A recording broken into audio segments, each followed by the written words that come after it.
Jiro Hinamaru is sick of the life he's living. So just like everyone else, he heads to Tokyo for work, and before he even realizes it. Years ripped by in a blink, and now he's stuck in his mid-30s, bone-tired, buried under work that won't let him breathe. And falling behind because it just wasn't paying enough, something most of us have felt. Those workers still got forced to slog through holidays, doing all that work with zero real pay.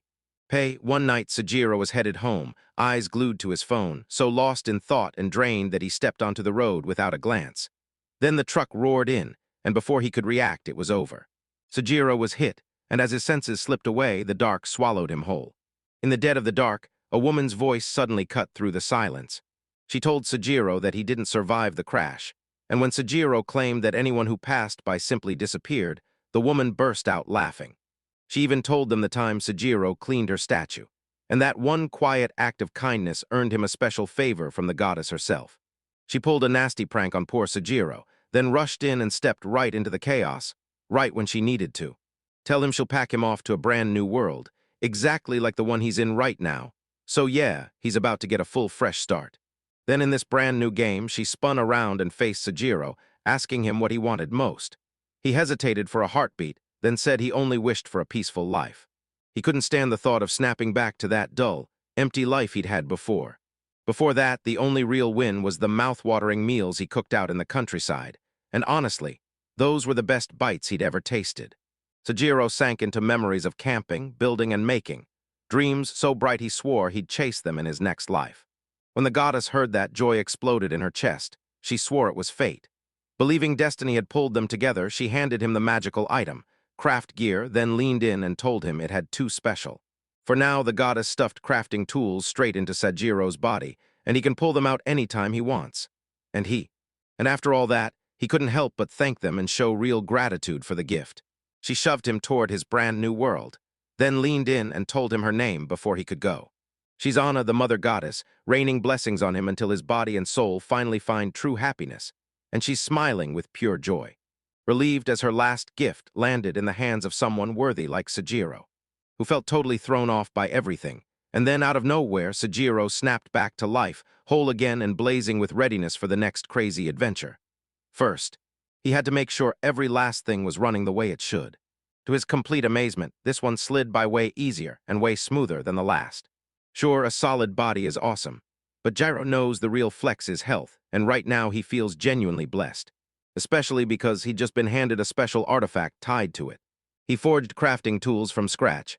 The second he summoned it, the thing snapped into existence in his palm, instantly shaped like a pocket knife. Then he stared at it, zeroing in on every detail. It's small and tight, but it sits perfectly in his hand. He figured out that once he says the artifact's name, it answers whenever he wants. Classic Fushiguro stuff, so he puts the divine artifact aside. Sujiro is freaking out about getting lost out in the wilderness, but in the quiet moments he secretly enjoys his solo camping trips. Just him, breathing fresh air and relaxing under the open sky. He's got the perfect gear, an awesome look, and every tool he needs. So now it's full send into the camping life, and Jiro locks in, staring around as he starts sizing up the whole scene. He started checking the camping gear. And in this new world, could divine weapons really flip into something totally unexpected? He shut his eyes tight and threw himself into the idea while he worked. He replayed the goddess's words in his head, and boom, he understood the craft gear's second purpose. It wasn't just equipment, it was a tool that could twist the device into anything he could dream up. The second he did it, the object exploded into a hatchet. Realizing he had to prove it, he locked eyes on the nearest tree and hurled the hatchet with everything he had. Wham! It slammed into the trunk with a thunderous bang. Suddenly, the trunk surged straight at his face. If he didn't react right then, he would have been finished. It would have been flattened flat as a pancake. Then, out of nowhere, the tree froze midair. Right then, the goddess spoke up and revealed the artifact's second power. It could heal and fix broken items, unlike any normal crafting method. And for all the chaos you'd expect, plus a pile of tools, Sujiro's artifact repair feature cuts through it, letting him forge repairs with way less equipment. He just has to crank his imagination up. Like, if he wants to build a birdhouse, he's gotta grab a chunk of wood, a workbench, and the tools like a hammer and nails, plus a few extra supplies. The goddess tells him, if you can imagine it, you can fix it anywhere, and you might even stitch time and space back together. Space simple. It all comes down to making everything smooth and easy. Even though that explanation hit a little late, Jiro shrugged it off and finally got a clean handle on the craft gear, so he wasted no time and went to grab it. He realized it was pretty tough to pull off, but he shook it off, dove back into his work, and swore he'd build a staff this time. Jiro spotted a perfect branch the right size, then went to work carving it down, because this handy tool meant he could finally handle the bumpy ground like a pro. While he works, he remembers that every tool demands respect, and then, before long, he carves most of the body parts for the staff, shaping the... Before long it was over, he was done. Jiro tossed the whole thing on and tried it fast, and yeah, most of it clicked, but he knew he had to adjust the grip a little. So yeah, Jiro's got a razor-sharp knife and a pocket full of useful tools, and he can rip things apart and put them back together whenever he wants, because he's convinced that'll keep him alive out there in the wild. With his team done for now, Sejiro was itching to jump straight into Jumanji, the brand new realm waiting to swallow him whole. First, he had to track down water, no excuses. Without water, people can only last about 3 days, and skip drinking for just 1 day and dehydration can hit fast. He traveled and North looked around, knowing staying in some weird place could get him killed. But hey, he felt the goddess wouldn't guide him straight into disaster. Wandering through the jungle, he couldn't believe how wildly different it was from his old office life, and that shock turned into pure gratitude, because for the first time he felt truly free. The second that thought hit him, his stomach growled like crazy, and now that he was finally free and starving, hunting down food became his top priority. Plus, he couldn't believe how fast he stumbled on the river. He drank in a hurry, even though the water looked way too murky to trust. Lucky for him, he wasn't thirsty right then, so he ditched that problem and threw himself into everything else he needed to do in Animal Crossing. Like building a shelter out in the woods, nights get brutally cold, so he had to make sure he had a cozy bed right away. He set up his small shelter just outside the river to dodge the chill, then sprinted into action, grabbing everything he'd need. He scooped up sticks and a vine, then built his shelter like he meant it, carefully arranging everything and holding it all up. Next, he grabbed more branches, wedged them up against the slanted frame, and piled dry grass and leaves over everything to keep the rain out. He grabbed a few small logs, stacked them into a rough bed frame, and then showered it all with leaves to finish it off. And just like that, his shelter was done, standing tall like a hard-won victory. As he sat there, he finally understood just how much his craft gear was worth. If he'd used the same tools he had back on Earth, there's no way he'd slice and shape those branches in time. It would have taken ages, easy. But somehow he finished it all in just an hour, shockingly, and the guy barely even broke a sweat. Then he threw his arms wide, stretched hard, and buzzed with energy. When he heard a sound nearby, he snapped around, then froze mid-step as he began to form his next move. He spotted a massive rabbit with a wicked horn jutting straight out of its forehead. This pale, Umbrian-looking creature, about the size of a medium dog, was right there, and the second he tried to read whether it was friendly, the tension spiked. The animal came charging at him, head-first horn aimed to smash through, and right when disaster hit, Sejiro snapped into motion, slamming his staff up to block the charge. He flipped on his craft gear, tightened his staff so the rabbit's horn was locked in place, and now that poor thing is trapped, thrashing wildly as it hangs in the air. His camping skills came roaring back into action, reminding everyone, once again, how savage and untamed those mountain creatures truly are. Still reeling from what just happened, Sejiro thanked the goddess again, then steeled himself and headed straight for the rabbit. Sensing the nightmare waiting for it, the tiny creature tried to make the sweetest smile it could manage, anything to dodge trouble. So Jiro just grinned at the rabbit and declared it was his meal no matter what. Then he immediately threw himself into action. After he slaughtered the creature, he scooped up its blood, ripped out the organs, and scrubbed the body clean in the river. Then he skinned it, prepped the meat, and searched for any poison sacs before it could hurt him. And thank whatever you believe in, it didn't, because he suddenly spotted the creature's heart, shaped all kinds of weird, and that tipped him off. This rabbit wasn't normal, not with that giant horn standing out like a neon warning sign. The second he snapped it all together, a rustling crept up behind him. Jiro snapped around and locked eyes on a black puppy with strange forehead markings.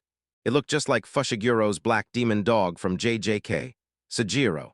So how could he not grin when that adorable little puppy stared up at him, wide-eyed with pure curiosity? It felt way too cute to belong to anyone. Yet it still didn't look like a stray eats.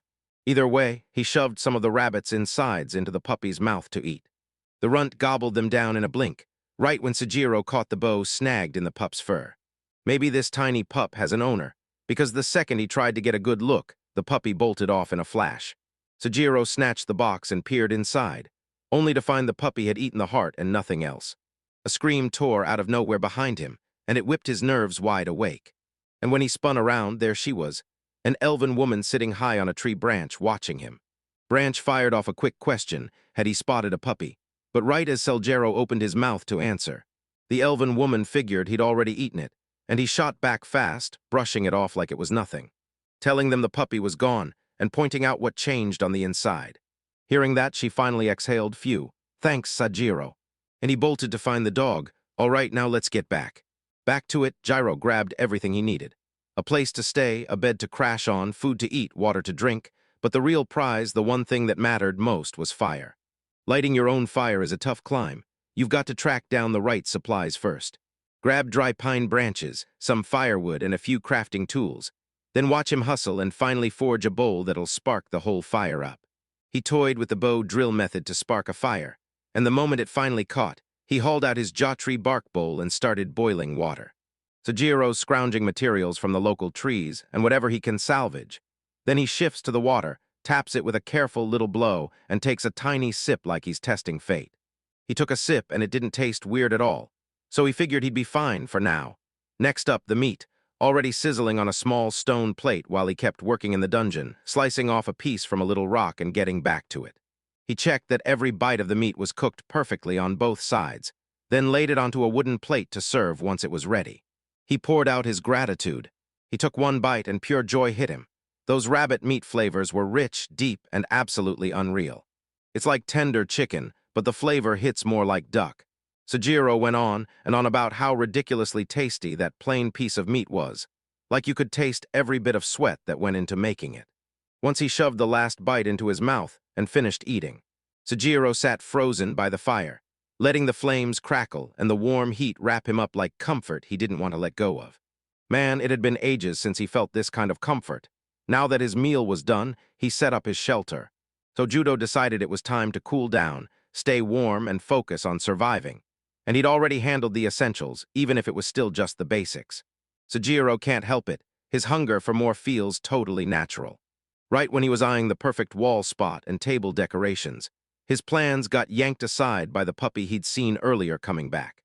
Where the heck did that elf vanish to with just him and the puppy around? So Jiro stepped in, took care of the little guy, and fed him some meat. Because he couldn't just leave him there hungry, he swore he'd track down the dogs on the next morning, but right now, they curled up and slept side by side. The next day, Jiro didn't waste a second. He stormed out to track down the pup's owner. Jiro watched him go with a ladder shoved snug in his bag, and he quickly left a mark so the man could find his way back, right before everything shifted.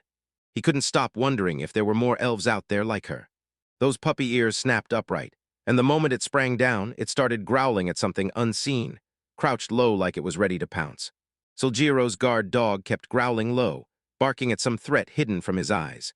But then, right on cue, a blood-curdling scream ripped through the air, and he swore it had to be a monster.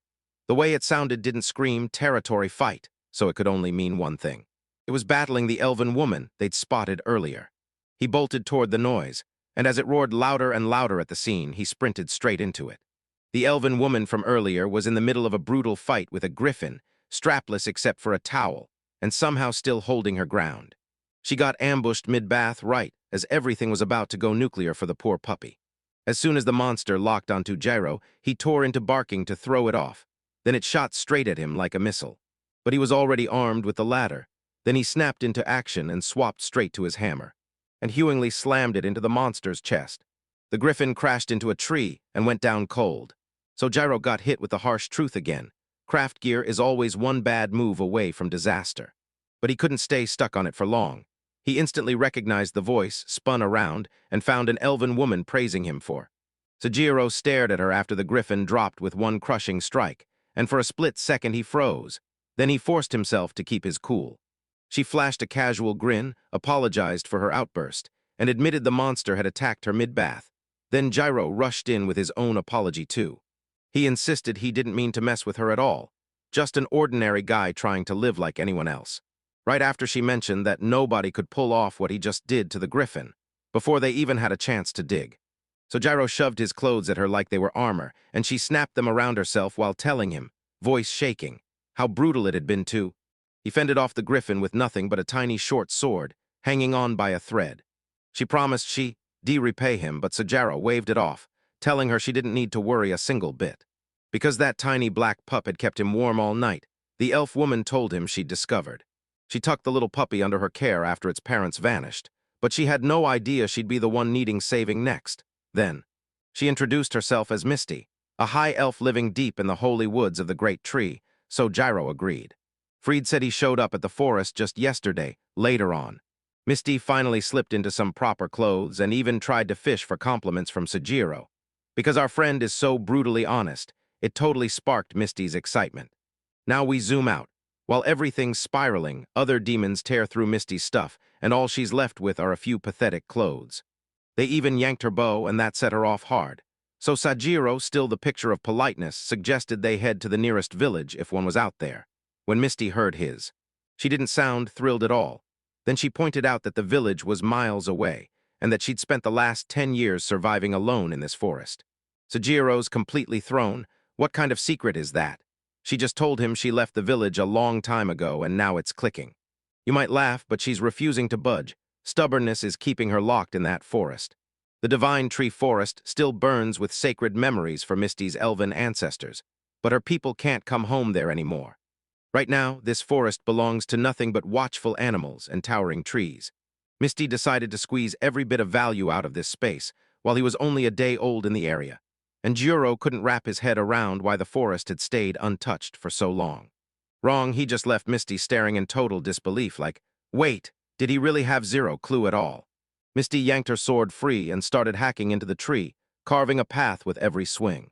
She pressed her hand to the bark, and it felt like solid rock, then pointed out that the creatures and plants around here are absurdly powerful too. Powerful stuff? She tells him the forest's ancestors carved this place when they kept losing the treasures that helped them run their battles.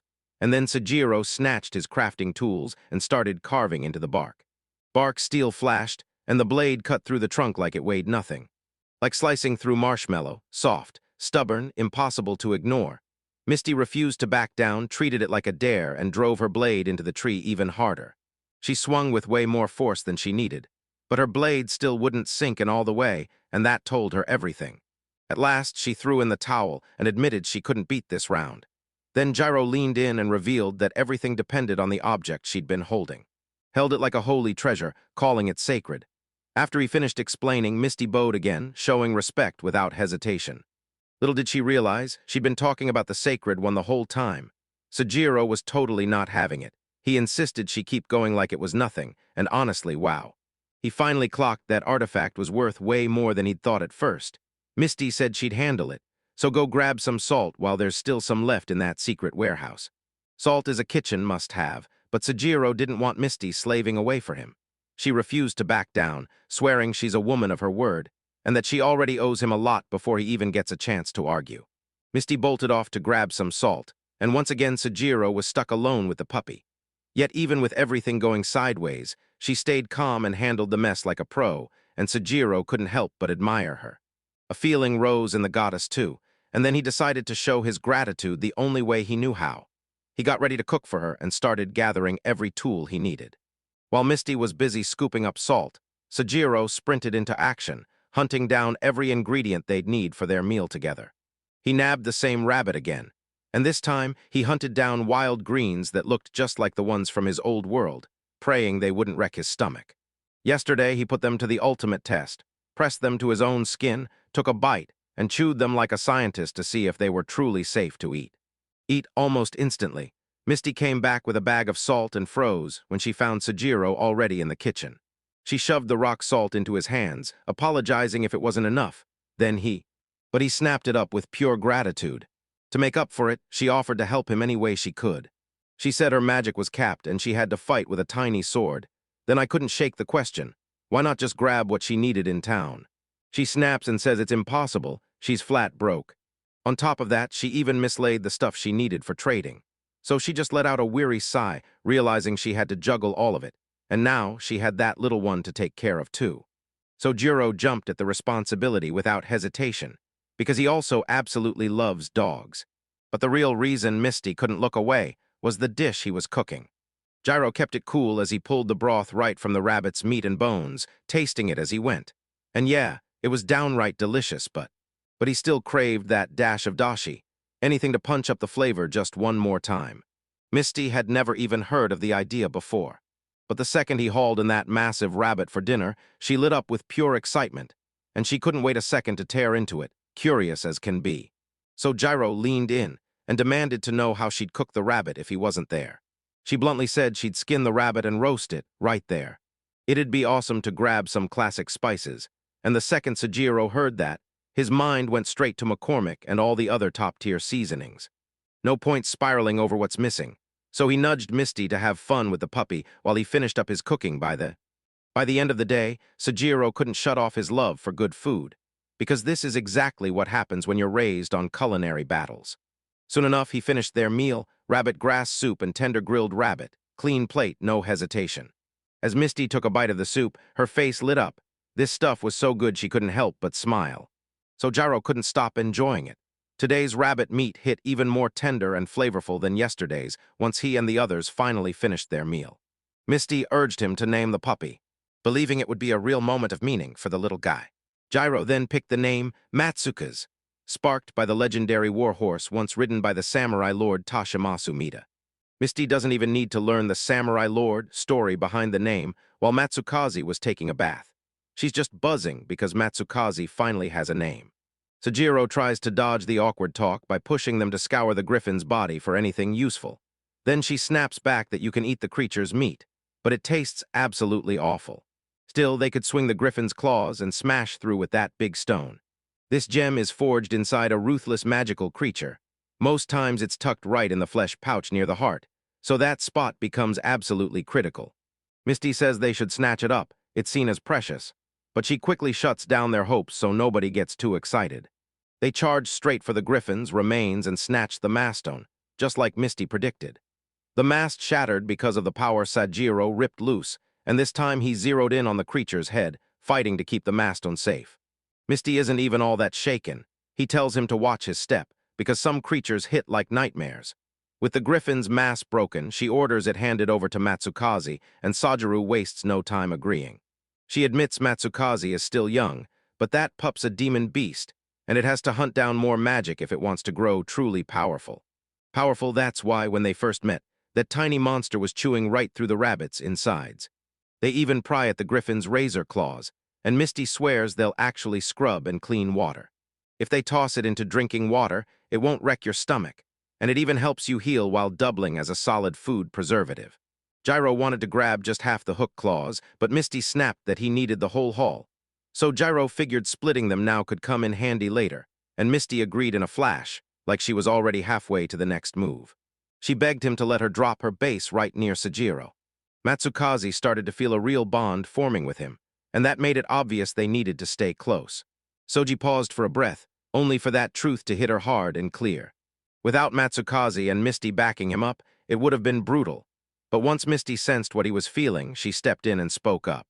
So she basically told him, if I were in Sejiro's spot, having someone with me would make me so much happier, because new places are full of surprises, and the thought of having someone to lean on felt perfect. Sejiro couldn't help but chuckle at that, and yeah, there was real truth in that, because the moment they first crossed paths, he was genuinely stunned.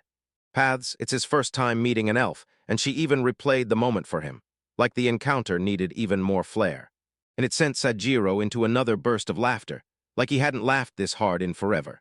Misty smirks and tells him that if she's around, everything's about to get even better, because she's exactly what this needed. Her. That bright, cheerful smile hit him like a spark. Like, yeah, he really did start over this time. Everything races past so fast he can barely keep up, but when he sees Misty, his chest finally settles. Then he tells her she's got it wrong. He's the one who should be asking her to be his friend. And the three of them waste no time, choosing to move in together. Because monster attacks tore everything apart, Misty was stuck in a crumbling shack, and Sejiro felt zero pull to his old home anymore. So after they finally landed a better place to live, they wasted no time. Misty kicked off the monster repellent setup while Sejiro jumped in to build her a brand new house, and she was left completely stunned. Building another house didn't even faze her. While Sejiro was already in his fix-it frenzy, itching to level up with his craft gear, and nothing was stopping him from going all in. Misty finally shrugged and let him take over. Once Misty was gone, he dove straight into his project and got to work. He kicked things off by getting the whole area ready. He plunged his hands into the dirt, filled the hole back in, smoothed everything flat, and packed it down tight until the ground was perfectly even. On his first day, he locked onto the structure and started carving those tree trunks, then instantly learned the hard way. If he rushed the cut, the trunk might topple straight onto him. So he forced every cut to an angle, stayed safe, and kept doing it. Before long, Sejiro had a whole stack of logs, lined up the moment Misty came back from blasting her monster repellent spell. She couldn't believe how fast Sejiro handled it. But she stayed humble and made it crystal clear that she was the real magician of the duo. Since Sejiro pulled off way more than she ever could, Misty couldn't help but wonder, maybe she should jump in and take on even more. So Sejiro hauled her in to help drag the logs back to where they belonged, right back to the same spot he used when he built his very first shelter. He stacked wooden logs into a sturdy skeleton for the new building, and this time he picked a square shape with a slanted roof to shut out the weather. He wrapped strips of tree bark around it to keep the rain and rough weather out. Yet once the new place was fully up, the only real problem was that it stayed painfully dim inside. Luckily, Misty whips out her magic, and her glowing orb lights up the whole space like it's on fire. Jura frantically hunts for Lorne, praying he'll have some magical gift too, but the elven noble shuts that hope down. She can barely sense any magic in him at all, leaving Jura looking a lot like a version of a Stadat. Juru smashed a chunk out of the wall to carve a door, then built a fireplace right there, so they could warm up and cook without stepping outside. He tore into the ground right away, digging trenches around the house to carve out a simple rainwater channel that would finally drain away. Then he decided to steal a quick break with Matsuka's right there by the riverbank. Soon, Misty showed up and told Sejiro the local soil could be used to build everything they needed. Then she slid in a little too close to Sejiro. After a quick pause, she burst into motion, flapping her arms as she insisted she could only help by hauling supplies to beef up the house. Gyro can't help but feel a little jealous that she gets to use magic, because honestly, he thinks it's insanely cool until Misty steps in and tells him, "Don't you dare underestimate magic. Magic is crazy useful. No smoke, no flames, just pure, simple power." As he mulled it over, Misty burst in with stars in her eyes, raving about how amazing it would be to turn your thoughts into reality. Especially with Sejiro right beside her. She even admitted she'd never seen a shovel, calling it a scoop by mistake. So Sejiro had to make it crystal clear how those two actually differed, especially after their break. They grabbed the riverbank soil as their wall paste, then tossed in extra materials to make it rock solid. They plastered the outside walls with putty to slam shut every draft, and when it was all done, they slapped a piece of bark on as a door. Boom, just like that, a brand new shelter rose. Misty can't believe the whirlwind of what they pulled off in just one day, still staring like, "Wait, this is really my home now." While back on his end, Sejiro stuck with the feeling he never did enough. He cobbled together a shaky temporary bed from dried grass and strips of tree bark. He swore he'd build a better bed the very next day, and Misty couldn't resist throwing him a teasing jab. Because even in this new world, she could tell a guy who cares this much about his bed has probably seen plenty of brothels, and Sajiro's embarrassment was so intense it practically drowned him right up. To be crystal clear, it's not like that. Now let's jump to later that night. Misty shows up at Sajiro's place, tells him she'll switch off the lights when she goes to bed, then asks if he wants his lights out too. Sejiro teased that he'd be up late since his personal project was almost done, and that immediately sparked Misty's curiosity, so he pressed, "What are you building?" Right after Sejiro handed him a carved goddess figure, the face just wouldn't come to mind. So he latched onto her voice like a blueprint, molding his creation by sound alone. Misty was sure the goddess would adore it, and she immediately asked, "What's her name?" Sejiro leaned in and told him her name was Anna, the mother goddess, the source of all gods. Misty didn't know that name, but the older elves probably did. Sejiro clutched the figure tight to his chest, like it mattered more than air. He remembered the goddess's words, he was the final one. A wave of unworthiness crushed his chest, and he couldn't stop thinking. Maybe the goddess should have picked someone far more relentless for this role. Misty leaned in and reassured him, saying the goddess didn't pick him by luck. She chose a man who prizes kindness over fame and ambition. Unlike his simple wish, Misty, who's always clung to her beliefs, won't let it go. Looking back, you realize how worth it is to stand tall for your values. And after hearing everything, you can't help but see it as something genuinely good. So with all that behind him, Gyro finally felt his confidence surge as Misty hyped him up, saying the goddess probably loved someone like him. He rose to his feet, lifted the tiny statue, and set it carefully on a small raised altar. Right then, they finally leaned in and said goodnight to each other, right as Misty came rushing back. So Gyro stared at that figurine again, burning with the need to chow down on delicious food in the perfect spot before time ran out. He bowed again and thanked the goddess with all his heart. So they looked around, then swore they'd upgrade their campsite the very next day. He had zero clue that Sejiro was about to slam into one of the toughest questions he'd ever face in his life. Before he even realized what hit him, a barely dressed, misty stranger swooped in out of nowhere and asked, right then and there, if he wanted to join her for a bath. Right then, a brutal wake-up reality is about to hit him. A wave of heat and dampness slams into him, and he jolts awake. Misty was up at the crack of dawn, stretching like a cat and cheerfully telling good morning to a totally disheveled Sajero. It felt like she already knew, because that morning Matsukaze had slipped in a playful lick across his face. He marched straight to their water supply, grabbed a drink, and stared in shock, because the water looked unbelievably clear. Did you know? Griffin claws can cleanse anything, so Gyro muttered to himself about wanting to scrub up with the water, until Misty heard him and practically begged him to take a bath together right then and there. So Gyro gulped his water, sputtered like he couldn't believe it, and double-checked whether she was actually real, and yeah, she was. Because he kept dodging the question, she finally asked if he only bathed sometimes. Then he snapped back fast, denying it and insisting he showers every single day. Unbelievable. Misty charged ahead, and only then did she spill the real reason behind why they had to bathe together. The plan is simple. While one of them scrubs up, the other stays on guard, scanning for any monsters creeping in, and it's a solid way to keep them from overrunning you, and her explanation cleared everything up fast. She also trusts Sajero, which is why she asked him. Misty went first, slipping inside and fixing herself up right away, wrapped in a little towel as she got cleaned up. Sojourner watched from afar, clocking the clear signs swirling around Misty's body. Misty finally showed up, announced she was done, handed him the towel he'd been using, and told Sajiro, "I've got this from here." Hold up, wait, is that the same towel she wore as a bathrobe earlier? Misty admitted it was the only towel they had. He couldn't stop thinking how that thin cloth had just been wrapped around her body a little while ago. He shoved those thoughts aside the moment he watched Misty blast her magic and dry her hair. Then she even made it work on clothes. Before he could blink, she started to suggest something totally out of nowhere. Sajiro slipped down to the river, chasing some peace with a quiet bath. After they finished cleaning up, Sajiro whipped up a light breakfast and they dug in together. While they dig in, Misty leans over and asks what they're doing today. Sajiro grins and says he'll be crafting furniture and fixing the windows. He refuses to cut corners, so he tells Misty to take over the hunt, and she's practically bursting to help. Especially since she's pushing to start training Matsukaze too, and Gyro's decided to kick things off by building a table and a chair. Still, he pauses. First, he has to build a table to hold the table he's planning to make. He cut 2 thin boards, shaved off the sides to slash their weight, and carved a neat groove in the middle so the 2 pieces could lock together perfectly. He snapped together an X-shaped setup, built a cross stage, and even used a ceiling board as the tabletop. Then he stared at the layout, mapping out exactly where the windows and chair would go. Chairs and bed would go right in these split-second moments he often. You've always craved a solid pen and paper, but life doesn't care. You've got to use whatever's in your hands. Sajiro kept hammering away until he finished a full dining table set. Now they could finally sit down for a real meal together.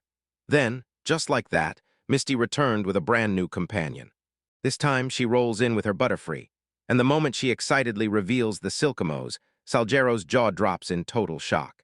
And here's the wild part. This spirit creature can actually link up with Sadro. They don't work like regular animals at all. Spirit beasts are believed to crawl out of the fairy world, and the Misty is the one speaking for the Silkimos. As she tells the tale, a spirit beast suddenly bursts into view, hovering right over S's roof like it's begging to stay with them. The spirit beast can't even talk, but somehow its feelings scream loud enough that Misty gets every last meaning. Silkimos streaked across the room to the new table and slammed into position to use. It's pure magic, turning nothing into something beautiful, like a gorgeous cloth appearing out of thin air. He marches it straight to Sajiro, and the creature offers a wild promise. He'll weave fabric for him, if it fits right in with them, like it was always meant to be there. He gladly welcomes Silkimos into their growing family, like he's finally starting to understand it too. Sojiro and Misty lavished the spirit beast with affection, right up until Matsukaze started growling growl by growl. Fed up and downright annoyed at the newest member of the family, Gyro felt the tension spike in his chest, so he calmed the moment by gently petting the puppy's fur. Right then, Misty blurted, "So what are we naming this spirit beast?" He pitched the name Musubai for it, after the silkworm god was born, because the spirit beast looked exactly like a silkworm moth. 4 friends crowded around the table, and Sojiro didn't even realize he was about to wreck his new life, while all he could think about was how awesome that chair and table looked. He just built it, somehow, like it was nothing, even though it was his very first time.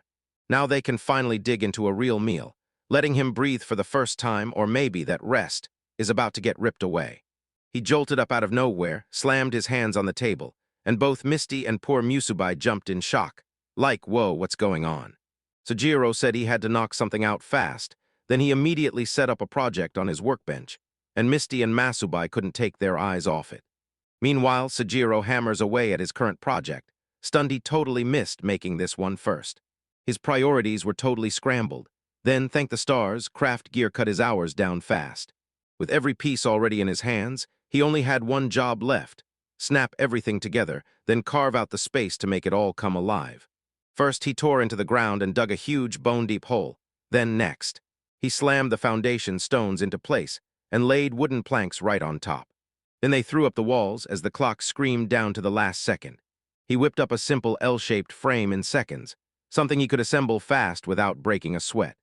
He drilled a tiny hole in the floor and slid in a round, log-shaped contraption that looked exactly like a toilet, snugged in place with a seat and a lid that snapped shut tight. It's about to swing open next. He snatched a bunch of leaves, poured water into the basin, then tossed in the griffin's hooked claws. Then he threw the door into place, and just like that, it was done. He built a working outhouse so they could finally handle their hygiene needs right now. Sojiro was soaking in his fresh victory when a shock hit. He'd totally misread what mattered, even if this fix only bought him time. He couldn't stop wondering how they'd deal with all that waste in the future, but he shoved that worry aside, because it could wait for later. Sojiro took the leap, threw himself into it, and felt pure electric thrill. He couldn't stop smiling at this peaceful moment all to himself, and since it went perfectly, he practically bolted to tell Misty, and showed up to gawk at their brand-new, freshly built outhouse. Watching the house snap together that fast was seriously mind-blowing. She started to fear Sojiro was grinding himself to the bone, but she knew it was just what the job demanded the very next day. As the group kept growing, they burst with excitement when Musubai Swoop dropped in and joined them. Sojiro stumbled in and came in hot with sand/riding shotgun, and there was the little creature towering on its back legs, while Sojiro's brain fixated on one insane detail. He was staring straight at an armadillo. Right out of nowhere, it started thrashing like it had something urgent to say, and Gyro just stood there totally baffled, until Misty came rushing in, eyes blazing, telling him legendary creatures love to gather around him. This creature riddles, dives into the earth, enriches the soil like a magic refill, and becomes an absolute game-changer for farming. He stares the creature down and asks if they can name it Yukatama. After the fertility god finishes, the creature turns to Misty and stares her down like it's trying to send her a message. She translates for the creature, and it basically tells her, "I'm here to grow these plants," then proudly claims it's using the dirty waste to supercharge the soil. Gyro instantly understood the beast was planning to turn it into compost. Now that everything's settled, Sojiro's biggest panic hits. What's he gonna feed them? He knows Musubai craves rice with leaves and a splash of salt water. So what's he supposed to hand this guy? Misty insists they should bring him wood, water, and fruits, because the forest is packed with strawberries and all kinds of wild goodies. Sojiro hauled in a mountain of wood, and while they pushed food and shelter to the back burner, Sojiro and the fertility god jumped straight into it. Their first job was to hack up every single tree stump. If they had an excavator, they could have crushed it with ease. Too bad he's stuck in a completely different situation. Hard work is non-negotiable. If you want those tree stumps gone, you've got to hack through the roots. Then brace yourself for relentless digging and cutting that will wipe you out. That's why he kept stalling this job for so long. At least now his tools were right there, and with them in hand, he felt sure the work would go a lot smoother. Bet you didn't know the craft gear really had to survive that whole ordeal and come out the other side. It came through the object snapped into a chain block and hung in midair, no tripod to hold it up. Sojiro grabbed the hook, slammed it into the wooden stump, and yanked it out with everything he had. He ripped the tree stumps out, one after another, straight from the ground. And just like that, the space opened up, clean and ready. Now it was time for the fertility god to step in. Gyro wasted no time. He begged the spirit beast for help, and the moment it agreed, the beast started digging and prepping the soil for his vegetable garden. Meanwhile, Gyro threw himself into crafting furniture after. After a while, Sajiro finally slowed down and glanced over to see how Yukitama was holding up. To his shock, the creature had already plowed every inch of the field, leaving it perfectly primed for planting. He spotted that tiny creature ripping into a piece of wood like it was having the time of its life, and he shot it a look full of gratitude for a job well done. Next, Sajiro shoved some fur into Musubai's hands so she could finally stitch up clothes. Yukitama fed the spirit beast its own organs and bones, then turned them into fertilizer. Matsukaze leaned in, drawn by curiosity, and strode up to Yukitama, only to spot that the spirit beast was clutching a huge bone. Soon the three beings started playing together, and they couldn't take their eyes off them. He couldn't hold back and demanded to know from Misty why weird spirit animals had suddenly started popping up in his house. At the house, she said it all made sense. People probably just wanted to bask in Saga's heavenly aura, because he'd even carved a mini statue of the goddess, and that thing practically hums with divine energy, pulling spirit beasts right in. That sounds scary, right? But Misty fires back with confidence, because their first run-in wasn't a bad omen at all. It all started thanks to a one-of-a-kind spirit creature. So he should take it as a good omen. When she said that, it lit a fire in his chest and gave him the confidence to answer her right back. So Gyro leaned in and told her that being with Misty lights up his whole world. The elven woman's confidence evaporated. She got flustered and her cheeks went red. He was completely oblivious that he was getting attached, because eating together felt so good it drowned out everything else. When it came to food, Misty straight up hauled in fresh meat, a huge boar, and yeah, her earlier words weren't empty. Good stuff kept rolling in around Sajiro, and in this crazy world it was only getting better. At the same time, a cloaked stranger slips up to the Adventurers Guild receptionist like he owns the night. When she flashed her ID, the concierge's face drained of color in a heartbeat, as she realized exactly who was on the other end of the voice. Yano of the Black Sea. Everyone stared as the adventurers started whispering about Yano. How could someone so scrawny be the infamous Yano? And wasn't he supposed to be a magician at the royal court? The concierge couldn't help but ask. Whipping around, he asked Yona what they were doing over there. Turns out he's actually a she, and she's got one burning goal, to visit the sacred tree forest. This ain't good. Gyro's salt is gonna run out way too soon, and he's standing there gripping those tiny grains in his own hand. He whips around to Misty and demands where she got it, and the elven noble smirks. She picked it up in the nearby human town. Since their supplies are almost gone, Misty snaps that they should grab whatever they can while they're right here. If they dumped every scrap of supplies they'd gathered on the road into town, they'd finally have enough cash to snag things like ink or dye. The moment Sajiro heard it, excitement slammed into him like a lightning bolt. Misty had never seen him this pumped in her life, so they decided to roll into town with Musubai, leaving Matsukaze and Yukitama standing there behind. Misty tells him they'll be walking for 3 whole days to reach the nearest town, and she adds that if it were only her, she'd move circles around most people. But then, she suddenly hears something that slams the brakes on their whole conversation. She rushed to Soljiro's side, grabbed his attention, and warned him that something was coming, straight toward the noise. Right then, a horned rabbit burst onto the scene and charged straight for Sajiro. Good news, they didn't get blindsided. Musubai slammed into the creature and shut it down before it could even reach Sajiro. And once again, they realize spirit beasts are way more powerful than they ever guessed. But don't let that fluffy look fool you. One of the scariest parts of heading into town is knowing monsters could strike at any moment. So Gyro's lucky Misty's at his side, because she can spot them from far away, helping them dodge surprise attacks, but they still have to stay sharp. Because when the monsters show up in packs, it's all too easy to get swarmed, and it's happened again and again on their journey. They fought off every single monster assault, until their biggest, brutal challenge finally slammed into their path. A colossal 2-headed serpent called Koshi Saju. Sajiro and the other fighter tightened their grip and braced for the fight ahead. The hero played the decoy, sprinting in to draw the heat while Misty ripped into one of the heads. With a razor-sharp slash, she cut it clean in half, then blasted it into scorching ashes. The other head snapped forward and lunged at her in a heartbeat, but Sajiro moved like lightning and ended it in one clean strike the moment he came up to snatch the gear. The snake snapped back so fast it almost slammed into him, and Gyro shot his walking staff up to block the strike. And he slammed the snake's tail to the ground. Once it was pinned, it stopped thrashing and went silent. Thank goodness for Misty. She warned him that even after you cut off a snake's head, the body can still twitch and move. As soon as Misty hit the scene, she rushed to check on Sojiro, not wasting a second.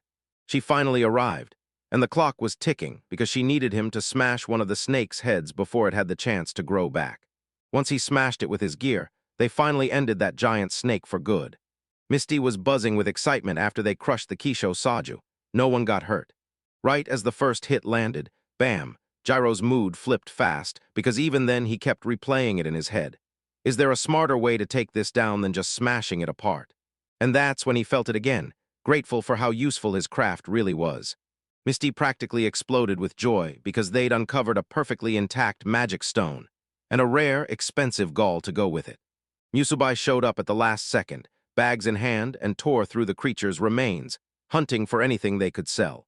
After they finally wrapped up the search, they wasted zero time, hit the road and pushed on with their journey. Took another brutal hit from a brand new monster attack, and then they struck camp for the night, lights going out as the danger closed in. Sojiro snapped up a hammock between two trees, and Musubai's help made it happen fast. And right as he was kicking back and relaxing in there, Misty suddenly yelled for him to come eat. Dinner, oh yeah, dinner. They're definitely not letting that one fade into the background because tonight's spread, roasted snake and herb soup.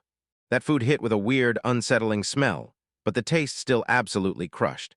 While they dug into their food, Misty leaned in and told Sojiro he'd be an amazing adventurer, because the stuff they'd pulled off in the past few days proved it. Gyro, though, wasn't buying it. Man, even though he'd rather keep things calm, simple, and quiet, plus. And honestly, everything he loved was all thanks to the goddess's gifts. Then next morning, they pushed onward, and Misty warned them that soon they'd see a path right toward the village. It's been 3 days since they left their starting point, and Gyro can feel the forest air has changed, like they've stepped into the kind of woods you'd expect from a storybook. But the magical energy here is still roaring strong, and all these enchanting creatures are stirring up chaos for the humans. Misty and the townspeople usually summon soldiers to stomp out those annoying monsters. These creatures spark chaos and start fights like crazy.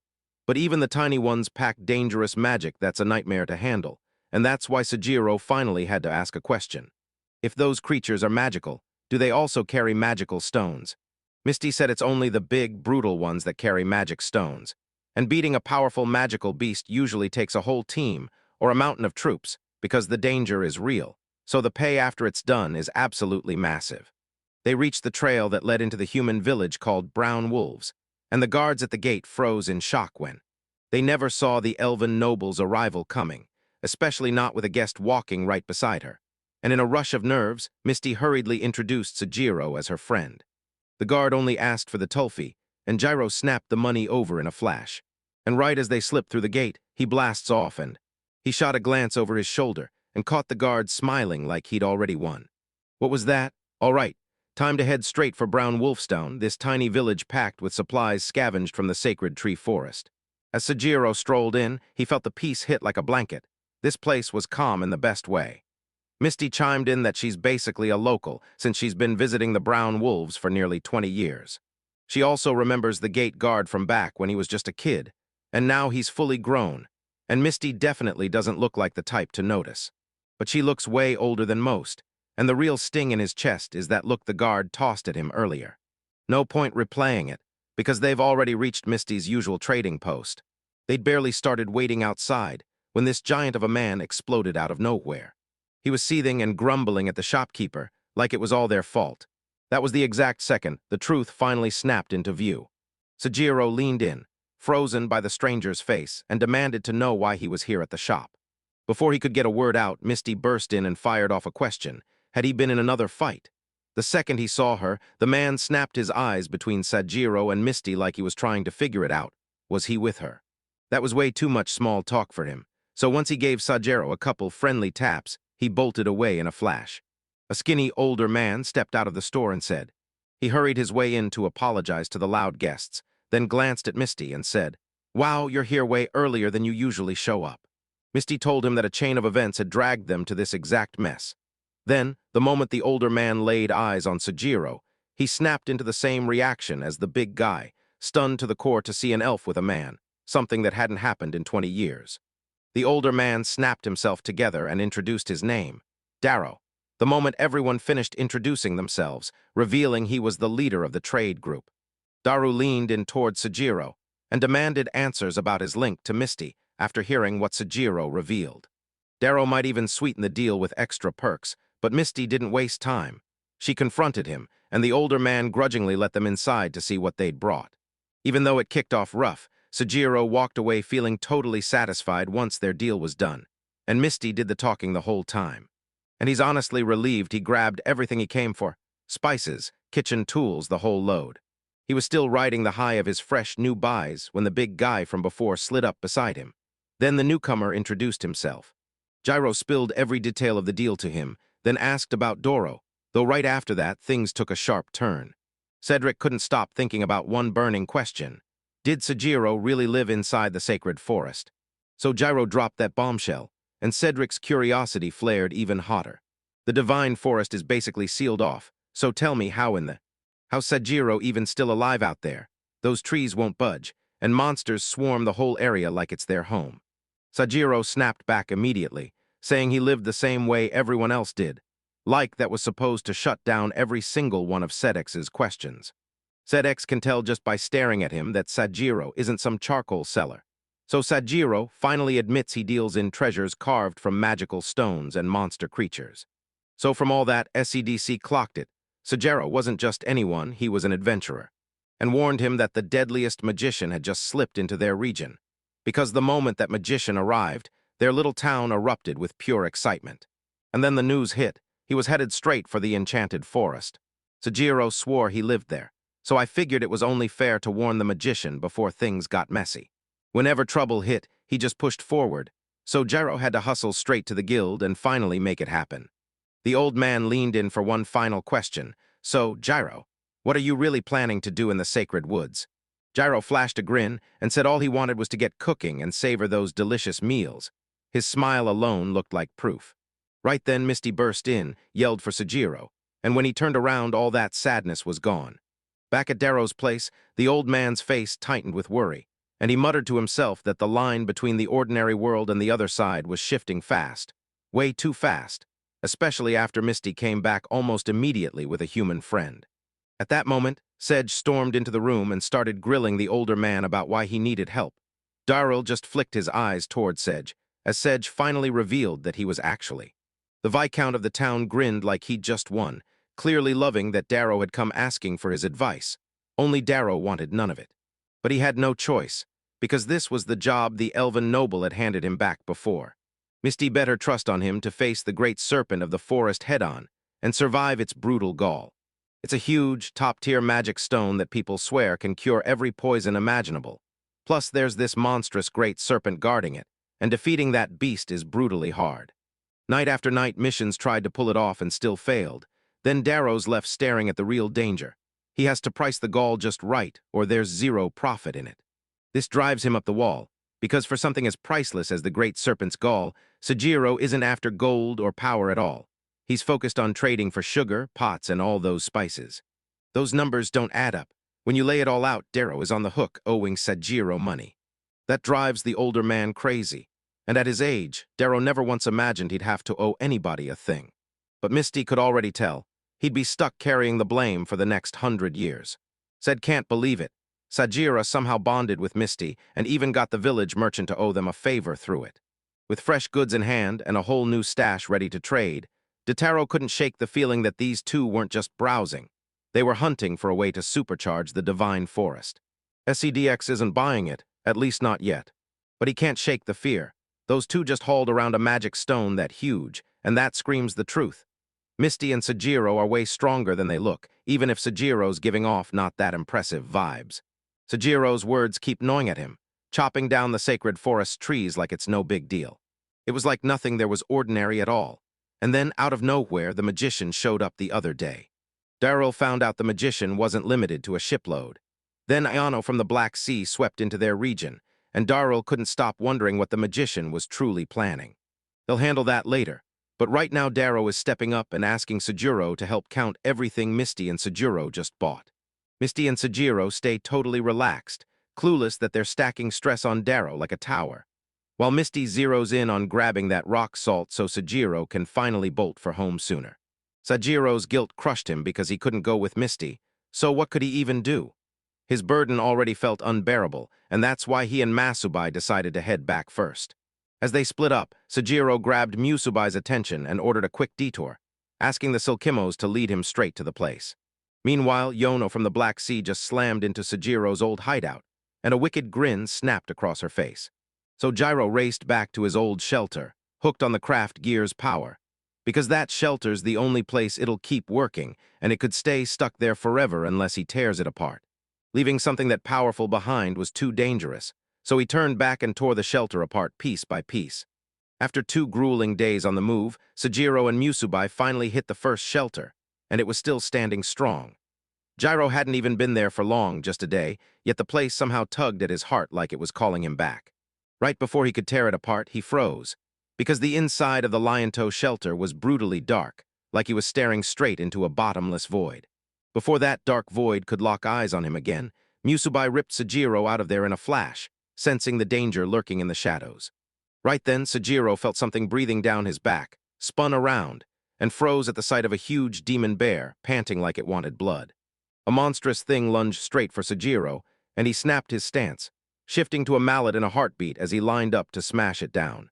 Right when the beast lunged for him, a weird voice snapped through the air. Then a pale hand shot out of the shadows from his hiding spot, like it had appeared out of thin air.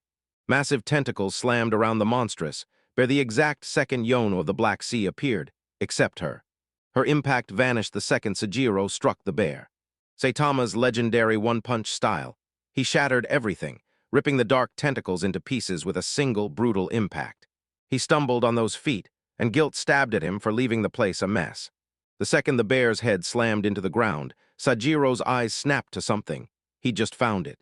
Dangling from the creature's mouth, a pair of panties hung there, hold on. Did you just see someone burst out of the shadows a second ago? Yono's hands shook as he yelled, "There's nobody here," which only gave her away. Musubai snapped to action, following Ano's voice straight into the chaos. Her silk was the only thing holding on. Yono screamed as the silky moss yanked her free, flipped her upside down, and left her dangling out in the open. Sojiro froze, staring at her in a plain Japanese school sailor uniform, stunned that someone like her could possibly land in a place like this. He finally figured out exactly who those ripped panties belonged to. After the incident, the girl was shaken to her core, and Sojiro's regret for Musubai's actions hung in the air. He tried to break the ice by stepping up and introducing himself to her.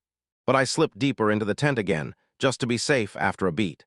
She finally leaned in and told me her name, Akino Chigusa, and afterward they both scrambled to apologize, hands reaching out like they could undo what happened.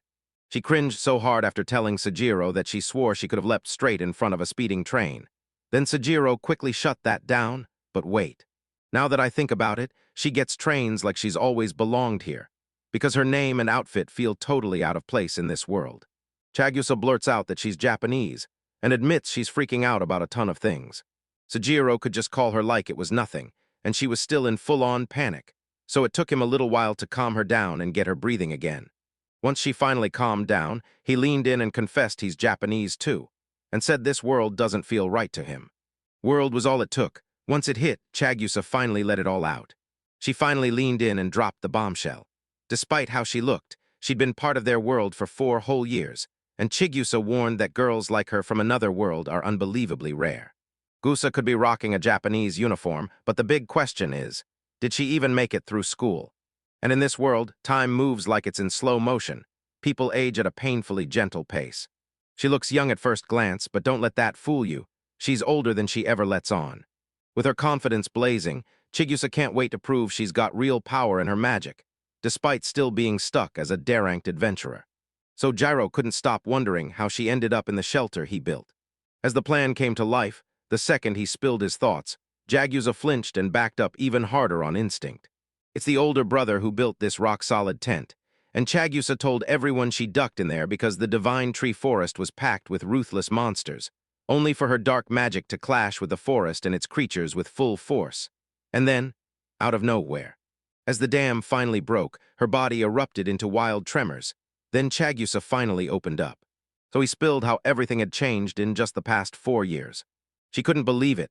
Someone as crushed as she felt could still rise to fame in another world, all because magic existed, while she'd spent the last few years dashing around to run errands, until she got tangled in brutal court politics, and once she started, she couldn't stop talking about every single thing that happened. Sujiro grabbed the moment and cut her off, stepping in to help her calm down, just like that, and you know what I mean. Chigusa bolted the second she entered the sacred tree forest, sprinted for Sajiro's shelter, and dove into safety from the demon bear, because she wasn't about to die. She cleaned her underwear, and honestly, who saw coming that the demon bear was really a ruthless Hapasi? All right, let's move on from Shagusa. Sajiro's weapon feels straight up unfair. One swing knocked out the bear and even put Shagusa's tentacles out of commission. And when he finally explained it, he admitted it was a special tool he used to help build the shelter. Nothing like Chigusa's cheat skill at all. This one was dark magic, raw power, and a brutal affinity. Chigusa couldn't pull off what Sujiro does, so she decided to stay put and swore his shelter would become her second home, until Sujiro stepped in and revealed the truth. He didn't come to settle in, he came to take the whole shelter apart. When Shagusa heard the shelter was so strong, it triggered a full meltdown, and then panic crashed in hard. She swears the shelter swallowed a demon beast whole, and she can't just waltz back home now. On top of that, her food's nearly gone, and she's terrified she won't last much longer. Gyro could only shake his head at the girl bolting with no food, bad enough on its own, but if she got dehydrated, she'd be in real danger. It could wreck her, maybe even kill her, and he can't just leave her out here to fend for herself. In the end, he leaned in and asked Chigusa if she wanted to stay with them right there at their campsite. Chigusa didn't even hesitate. She shot back a quick, confident yes. After Sujiro crushed the shelter, they tore back to the campsite. Then, on the way home, Sujiro couldn't hold it in. He wanted answers about Chigusa. And yeah, her powers and that title she lit up when she said, Chigusa Nantoka is the name she earned from her special skill. The Chigusa Shadow Manipulation spell. Where everyone casually shaves words down, her dark magic still has a dozen brutal tricks. Sujiro went stone-cold silent. He never pictured her breaking down like that, so tearful, so nervous. Forget it. After all that walking, Chigusa can barely drag in a breath, and then, eventually. Musubai had to drag herself all the way to the campsite, even when the moment they arrived, Matsukaze bombarded Sujiro with a whirlwind of kisses. He thanked Yukutama for keeping watch over their bass. Asukatama clung to Sajiro's leg, totally captivated by the adorable, fluffy sight of those two cuties. Instantly lifted Chigusa's spirits, and Sajiro soothed her with gentle, loving pets. But Matsukaze got way too excited, and then he slammed into her, knocking her down. Leaving her on the ground, Chigusa gawked at the campsite, because 2 full buildings were waiting for her, and that was an understatement. The girl froze in pure shock, eyes bulging, mouth hanging open, when she finally spotted undeniable signs of real human life deep inside the enchanted tree forest, and she snapped her gaze to Sajiro. Her disbelief kept building, and then she blurted out that only gods could command the tree magic and steer through the woods past the monsters hiding in the shadows. Sajiro points out that Chika knows way too much about different worlds, and she immediately blushes, because you can tell she's survived some seriously brutal times, especially because she's buzzing, seeing that dining table set up like it's the peak of human achievement. So Jira grabbed the kettle and got ready to make tea. He quickly showed me how they made it, by mixing those herbs and boiling them right there nearby. Near her, Chigusa's jaw hit the floor again when she heard there was even a toilet. She was insanely excited just hearing that.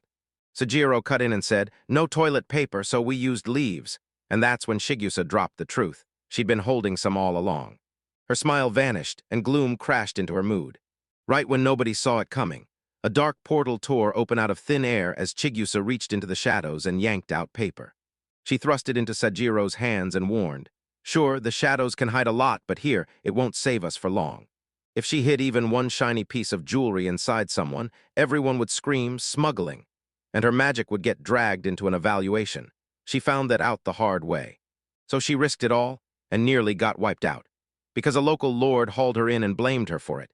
And now, to even buy food, they've got to pass through the guild, since with this messed-up system it runs every single transaction. To get supplies, these adventurers don't ask nicely. They grease the wheels with bribery, and they learned it the hard way. So Gyro finally gets what's going on, but he clamps his mouth shut. Then Chigusa spills the truth. In their world, relationships matter, yet nobody ever bothered to teach her how to build them.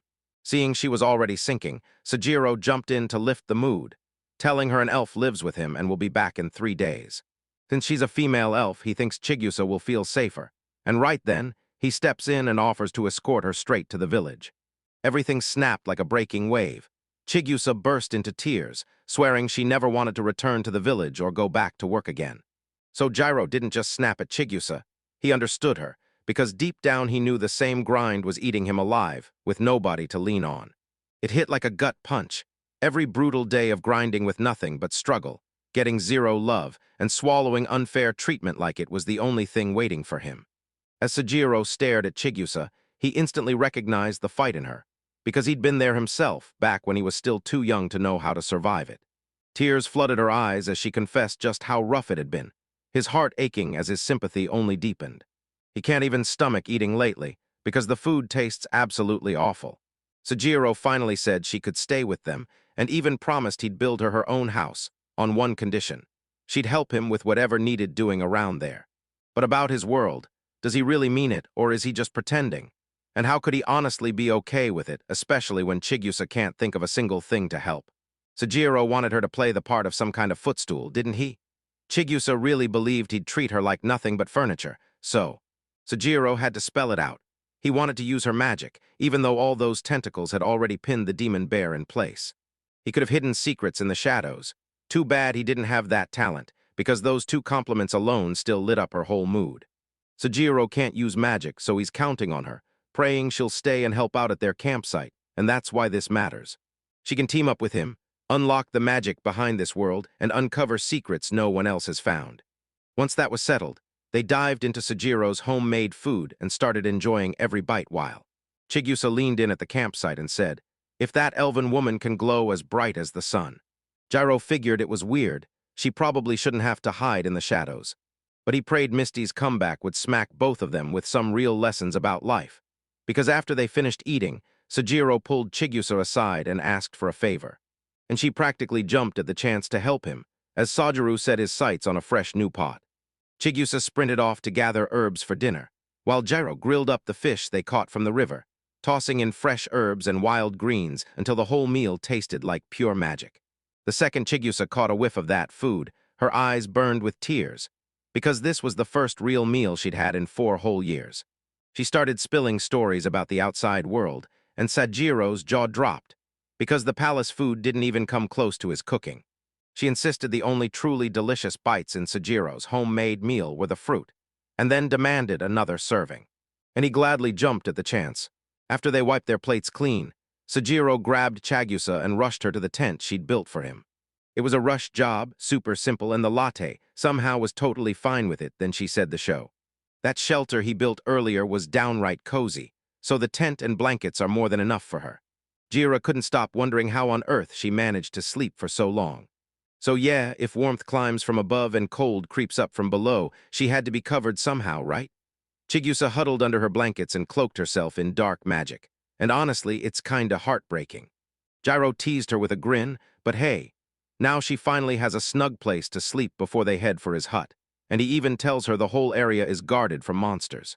He let her drift off in peace tonight, then turned and walked away. Chigusa flashed her gratitude one more time, and Sejiro felt it hit him right in the heart. As she kept hearing more about this world from him, feeling a little awkward, she had to ask his name again, because he somehow slipped right out of her memory.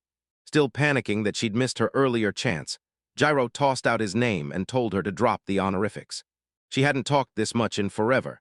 Now her throat burned like crazy, and that's exactly how Sajiru ended up with a brand new guest at his campsite. The very next morning, Seljiro jolted awake to Matsukaze's playful licks, then burst out, all smiles. She greeted Misty with a bright, cheerful good morning. Morning hit, and he realized his elven companion still hadn't come back. Now that he finally got it, the whole place felt hollow without her. Sejiro shoved it out of his head, then splashed cold water on his face like he was snapping himself back to the moment. Just then, a frantic scream tore through the air from Chigusa's tent. She was apologizing up a storm for sleeping in, even though she was just a junior member. Just like Sejiro, Chigusa snapped awake feeling soaked, squirming with pure discomfort after Matsukaze's brutal strike. She was so rattled that she straight up forgot how to tell someone good morning in the first place. Noticing Seljiro stretching, She asks if he's still doing those trendy radio exercises, and he grins, inviting her to join him for a quick stretching session. Sejiro suggested we all dive in for a quick swim. But before anything else, he hustled to Chigusa to ask if she had any extra clothes. Masubai had fixed her uniform with her own hands the night before, but Chigusa couldn't stop herself. She nervously begged for a pair too, because the demon bear, Hapaze, had snatched hers the day before. They headed straight for the river, where Sejiro handed Chigusa over. He made homemade soap out of griffin claws, then leaned in and told her it was perfect for cleaning. He pointed her to a spot where she could rinse off without a hassle. The second she shed her clothes, she finally drifted off, stomach twisting with nerves about whether she could really bathe in her birthday suit with Sejiro.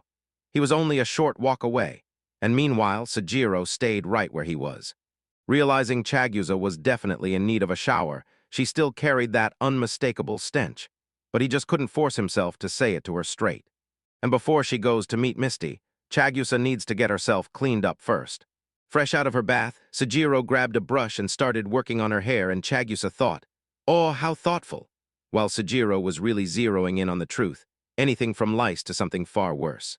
He was dead set on making Misty notice him, praying Chigusa would slide into her life with zero drama.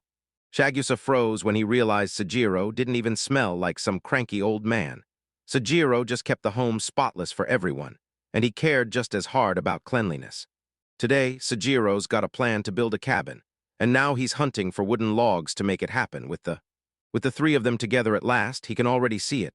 One bigger cabin where they'll all pile inside, while the other houses get shoved aside for storage. And while Chigusa wrestled with his next move, she suddenly stepped in and offered to help, though the big question was whether she could actually handle the physical heavy lifting. Even though she mostly wields dark magic, she can still pull off a few genuinely helpful tricks. She flicks the magic on and the logs shoot into the air. Sejiro shapes them as they hover, like they're being pulled by pure will. They hacked and shaved them down, trimming and cutting until every single piece turned into flawless building material. Meanwhile, Chigusa rushes in, stowing the finished logs inside the shadow space before anything can go wrong. With the crafting tools doing the heavy lifting, Chigusa's dark magic starts moving at full speed. Travel time just got wild. They stopped for a second before building the cabin, because Chigusa couldn't keep up. Sure, she can lighten the load, but today she still had to strain, push the pieces into place, and fight for every step. Chigusa didn't just try, she went all in, pushing harder than she has in the last 4 years. They dashed back to the grind almost immediately.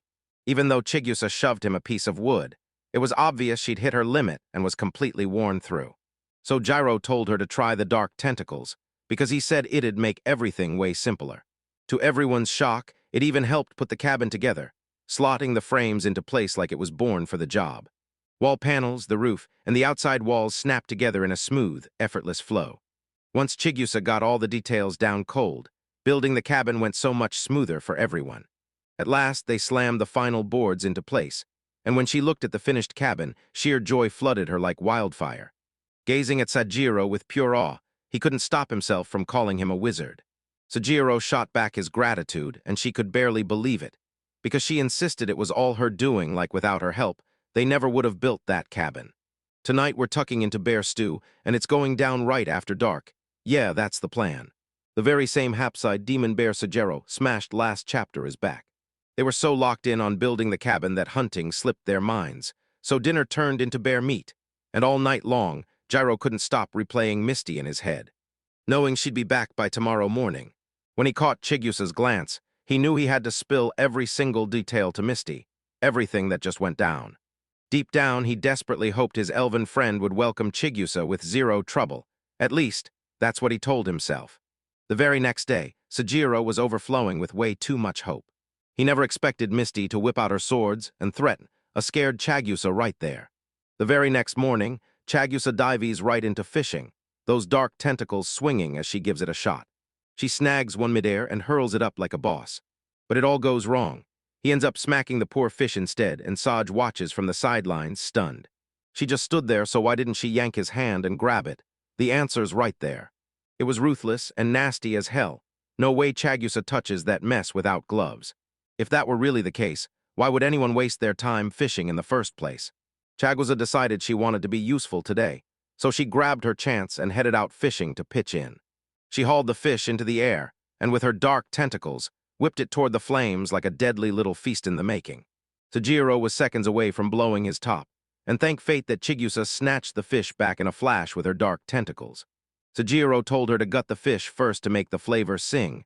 Right as she started, something crashed onto the ground close to where Chigusa was standing. Both of them froze when that Misty warning blasted out, telling Chigusa to stop her dark magic right now. Misty stood locked in, weapons up and eyes razor-sharp, ready to strike, no hesitation. He grilled Sujiro about what he was feeling right then, and the poor girl got slammed with non-stop questions. How long they'd been together, and whether he'd been twisted by dark magic. At last, he stepped in and snapped at Misty that she'd completely misunderstood the whole thing. Misty paused for a split second, and then her smile faded into a heavy, somber look, as she demanded to know whether that dark magic user had lured him in while she was gone. He smiled at her and promised he was totally fine, then shrugged off Chigusa as no threat whatsoever. Misty didn't say a word. She stepped right up, close enough that her face hovered inches from his. She jolted because it hit her hard. This was the very same Sujiro she'd known all along. She finally dropped her guard right then. Chigusa recoiled in disgust, clenching the fish in her bare hands like it burned. Misty couldn't believe it. This dark magic user was nothing like the others, and they immediately stood out in the worst possible way. Misty has a rock-solid reason to stay on guard around Chigusa. Because in their world, dark magic doesn't just happen, it feeds on belief, and the worst belief of all is the kind that breeds disorder and pain. And dark magic users carry souls soaked in hidden darkness, shaping who they are, and giving them both raw power and a mind that won't break when she says it. That's when Sujiro clicks it. This is basically like believing in gods you can't see, hiding deep in your heart. Inside, Sujiro leaned in and told Misty their new friend believed in something totally different, like the weekly shonen magazine, so she might have found it weird, but she didn't press him for more questions. More importantly, he finally tore the days apart and welcomed Misty back with open arms. It felt seriously weird, but Chigusa sat right there, and the two of them just laughed it off. Eyes drooping, she dozed off mid-sleep with a fish gripped in her hand. Misty's whole attitude flipped the second she learned Chigusa came from the same place as Sujiro. Now she's way warmer with Chigusa, while the other two can't take their eyes off Misty's charm. Gyro even paused to show Misty the new cabin, and she practically gasped, because it was built way sturdier than their old, tiny hut. She praised the wooden walls as they trapped heat and kept the cabin cozy, and then he built a fold-away bed and table, snapping them away when he needed more room. Inside the room, Chigusa and Sujiro kept slipping off their shoes every time they stepped into the cabin. Sujiro even chalked it up as a Japanese cultural habit. Misty decided to jump right in. She kicked off her shoes too because she refused to be the only one left standing out. Out, he's still scrambling on the entrance, because there's a 3-part earth setup he has to build in the entryway. They craned their necks up at the sky-high, beautifully built roof, and Chigusa grinned as she bragged that she'd helped set the timber in place with her dark tentacles. Sojiro couldn't believe it. Those two were chatting like old friends, especially since she'd helped build it and watched her light up while she talked, proving she was having just as much fun making it. Later, Misty spotted Sojiro doing something intriguing. He was gripping a bowl of shimmering liquid, and when she asked, he told her Chigusa had handed him olive oil they could use to cook. He couldn't wait to whip up some traditional hometown meals. Sojiro's hiding this special dish just for her, right? And yeah, he totally is, because Misty is practically glowing with excitement. But seriously, why did Chigusa start with all that oil in the first place? She'd been stockpiling it on hand because she had nothing else to prepare. If they tossed the fish into hot oil, that taste would blow their minds. So Gyro crushes the potato plants, stuffs them into a cloth, and squeezes out the potato starch. He'll wring the cloth through the water, and instantly it'll cloud up, thick with the floating particles. Once it finally calms, he shrugs off the water like it's nothing, and immediately does the exact same thing all over again. That leftover powder at the bottom doesn't go to waste, it turns into potato starch. Sojiro's been letting some special meat soak and simmer, slow-burning deliciousness, and he stashed it away for a sweet little payoff later. He coats the meat in potato starch, then fries it up into Tatsudo age, crispy and ready to hit. Misty and Chigusa grinned so hard their faces lit up, and the moment Chigusa tasted it, she broke into joyful tears. She was finally riding in a carriage again for the first time in years. The potato starch turned into a crisp, crackling shell in the fryer, wrapping tender, flavor-packed meat in every bite. In this wild food war moment, Gyro was messing with his cooking tools when a sudden memory hit him like a lightning bolt. Just a moment later, he thrust a tray of skewers toward Chigusa. She sucked in a sharp breath, eyes lighting up the moment she spotted that fried chicken on a stick. He handed one to Misty too, and both of them absolutely loved stuffing their faces together. That caught him off guard, but it was still the exact thing he'd been praying for. The very next day, the two women soaked side by side, and Sejiro couldn't help remembering how Chigusa refused to dip her head under the water. Sejiro got hit with the idea to use a bucket. Now the two women are splashing around together, soaking up the fun with Sejiro's newest creation. Because once both ladies are sharing the same cloth, his quiet life is about to explode into something wildly exciting. So how do you even make a bucket? Jiro slowed down and guided Chigusa step by step, starting with slicing the board into 10 pieces for the side plates. He lines them up into a decagon because they've got to sit at the perfect angle, and once they're right, he links them together at the center. Then he carved a wooden plank into a trapezoid, sharpening it so the bottom came out narrower, and kept carving it down into a perfect curve. Then he grabbed everything he had, bundled it up tight, and laced it together with string. Then he trims the top and bottom, polishes both the inside and outside, then carves a groove inside and slides in the bottom plate to lock perfectly into place. Finally, they seal it with the perfect finishing touch, the bucket. Juris pulled the plane tight and strapped it down with a bark band.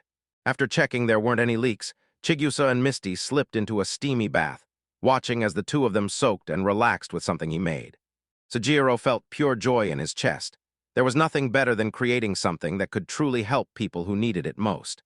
He slammed his decision into place. He would build tools made exactly for what they needed, and then he paused. However, but right as he was deep in thought, Chigusa cut in. This fabric is too thin, almost see-through. Meanwhile, Misty's totally into it. It's soft, easy on the skin, and Musubai made it that way with pure skill. The way the fabric clung and draped over Misty left Chigusa frozen mid-step, staring in stunned awe at the elven woman's perfect figure. Misty noticed Chigusa had slipped into the river's deeper stretch to grab fish swimming nearby, then told her to use those dark tentacles to sneak in and snag a few without spooking them. Because if she splashes or makes too much noise, monsters will come sniffing. Chigusa tried to tell herself, and everyone, that everything was fine, even as it clearly wasn't, because the girl had gone completely under the water, and then Misty screamed for Sejiro's help. They hauled Chigusa back just in time, but she was barely holding on, beat up and battered, like something really went for her. Misty swears it was one of those slime creatures, the kind that slinks in when dark magic calls. With everything going on, Jiro's worries just keep stacking up, and that's why even a simple bath can't be taken lightly. Misty insists they should stay calm, because slimes don't usually attack unless someone stirs them up. Chigusa jolted awake the exact moment Sejiro spotted a tiny glimmer nearby. A tiny glass bead glittered there. Turns out Sejiro isn't holding just anything. He's got the cell of a wicked, grinning smile ripped free from the nucleus, and because it feels so silky, it snaps into that perfect round shape. Some people grab it because it's the fastest way for fresh adventurers to earn cash without breaking a sweat. Misty blurts that if those glass beads had no core, they'd be perfectly safe, asterisk at least if that's the case. This could turn into a real nightmare because slimes love to bunch up. One slime? You can handle that, but a whole group will crush you fast, and the only way to wipe them out is to smash their cores. Right then, someone hurls a stone and shatters the glass beads, and of course it's Chigusa. A terrified girl went into full shock. She ripped them apart before they could ever connect. That's when Sejiro realized the core wasn't just breaking. It was shrinking into tiny balls, and he immediately decided to keep them. Misty suddenly shoots in, yanks Chigusa away from practicing dark magic the moment they're in the river, because this world is packed with wild wonders and dangerous beings. Then boom, Yukitama materialized right in front of them, and another one popped up too, like the divine creature had melted into a strange, squishy blob. Misty's heart raced when she realized it was Yukitama's baby, totally wild, especially since they looked identical. Jiro could spot Yukitama and Katama in an instant, so everyone could tell them apart fast. Right before she headed out to hunt with Matsukaze, Misty grabbed one of them and tied a ribbon to it. Chigusa casually mentioned Misty's ribbon-tying habit, and it immediately rubbed her the wrong way. Then, like a dam bursting, Misty snapped into a ramble, blurting out her reasons for why she used a ribbon. Out of nowhere, the two women started spilling way too much to each other, because that smart way to tell the two Yukitamas apart suddenly goes out the window. In the end, Misty finally caved in and blurted out her super awkward hobby, collecting ribbons. She can only pray Chigusa keeps it hush from Sejiro, But now it's already too late. He'd already heard it all, because he lunged in to stop a fight between Shagoza and Misty. Sojiro already clocked that ribbon from earlier, and yeah, he finds it straight-up charming, too. With that classic nice guy vibe, Gyro reassures Misty. She can absolutely enjoy the things she loves. When she heard him say it pushed him to challenge Red, Misty instantly believed he nailed her vibe, because she really does love adorable things. To shove her embarrassment down, she grins and playfully whacks Sojiro on the shoulder. Like the shy heroines in shoujo manga, she sharply calls him out, telling him that as a divine being, he has no business flirting with anyone else. Misty tears off with Matsukaze for their usual hunt, and Sojiro's left standing there, scratching his sore shoulder, completely baffled. But where did she go when that gloomy girl sprinted straight into the woods? She couldn't shake the feeling she'd let down Sojiro and Misty, so she rushed to gather wild herbs, hoping her apology would be just enough to keep her from getting kicked out of the campsite. Chagusa burst in at the exact moment Sojiro was laying out his brand-new plans. She cut him off mid-sentence, insisting they add an outdoor barbecue spot, and pushing hard for concrete so it'd stand solid for good. She slid the herbs to Sojiro with her eyes on the floor, begging him, "Please don't cast me out," because deep down she knew she wasn't going anywhere. Sojiro can't stop thinking about Miwatsushi, the classic entrance flooring in Japanese homes, and Chagusa's blown away that he could turn something like that into real building material. Gyro tells them he hauled in nearly every supply, except for slaked lime and eggshells. She suggested they check the bird nests, but then Gyro snapped, "What are we supposed to do with the eggs in there? Eat them." And he insisted it's safer to smash them open since the inside could be a yolk. Even a half-formed chick made Chagusa feel sick to his stomach, so it took time to calm her down, and he figured they'd handle it the moment that problem actually showed up. Right now, he's laser-focused on keeping their outdoor space looking sharp and making sure the elements can't ruin it.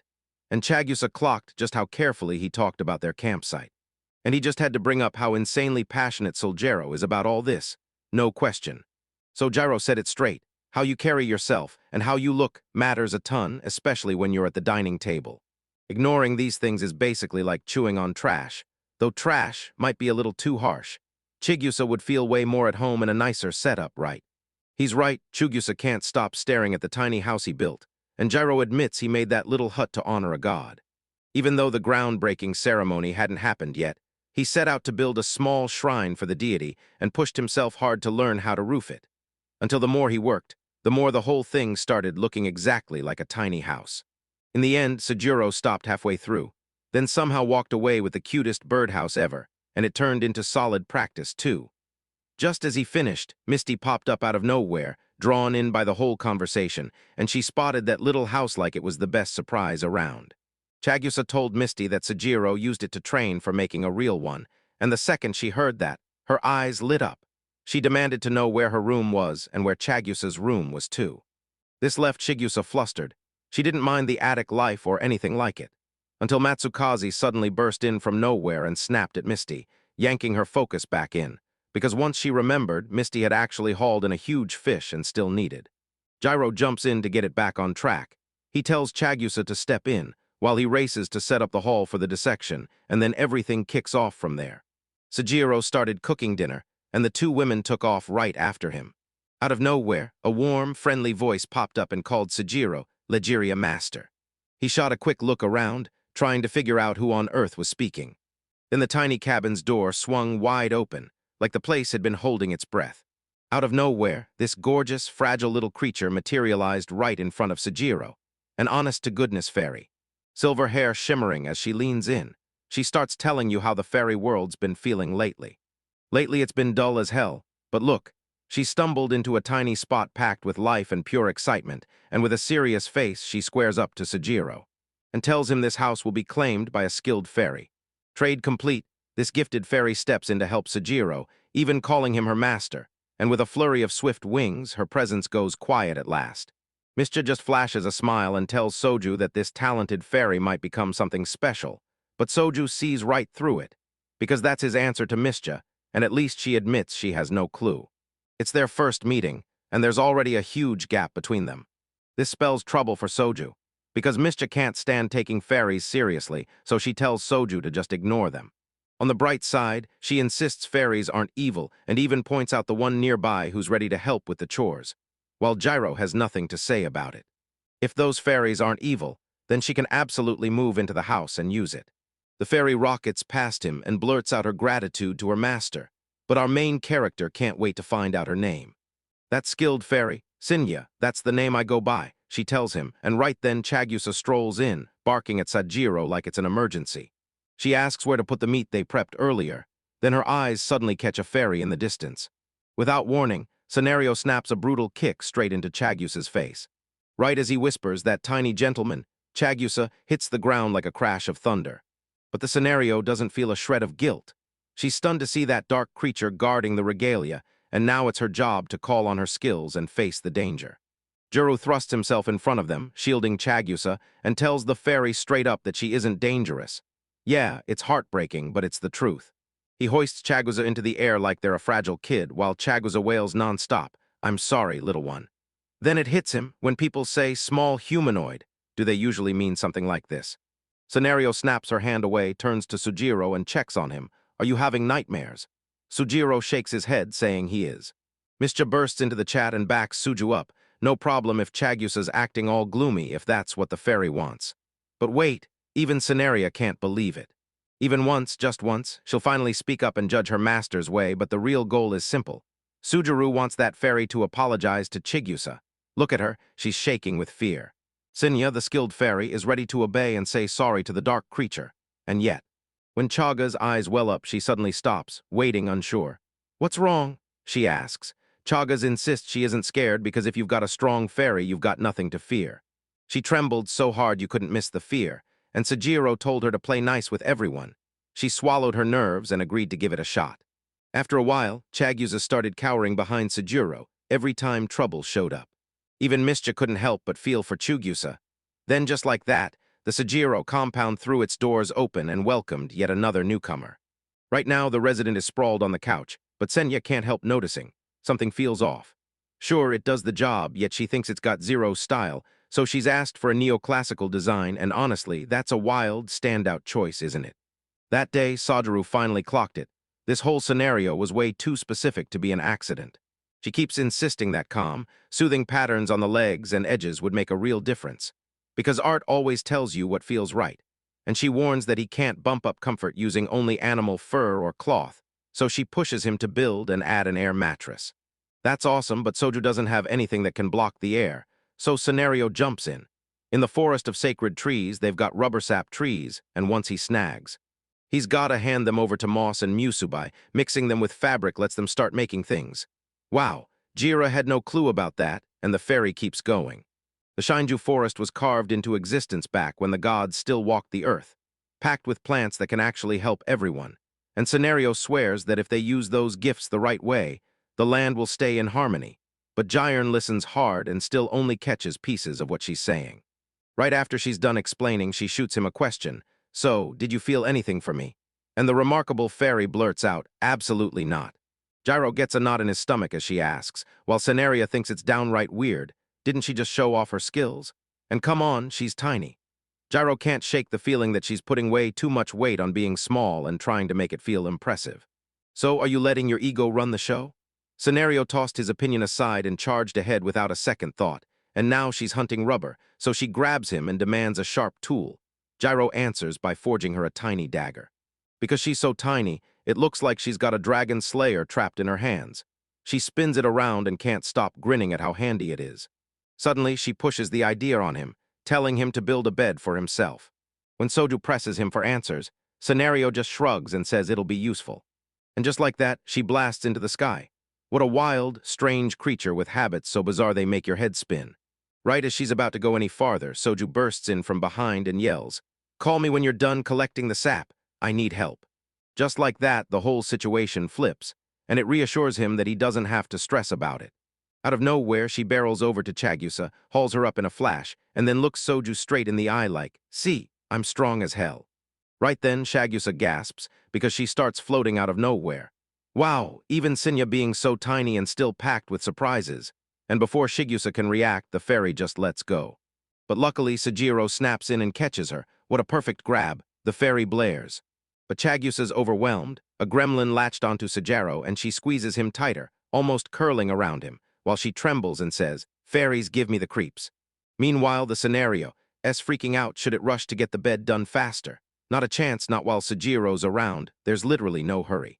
Next day, Sujiro's all smiles, because yesterday that meddling fairy threw everything off, and today he's turned the home altar into a full-blown temple design. She got the neoclassical vibe she craved inside, and right there sits a tiny statue of the mother goddess, the one Jiro can't stop admiring in his own masterpiece. Musubai and the fairies dive down from above. Then Musubai plops right onto his head, and Sujiro can't help wondering if his little moth buddy is actually enjoying the ride. Saincha tells Sujiro to boost his fairy skills with more color. Then she grins and says she'll brighten it up with flowers, urging him to craft tiny flower pots.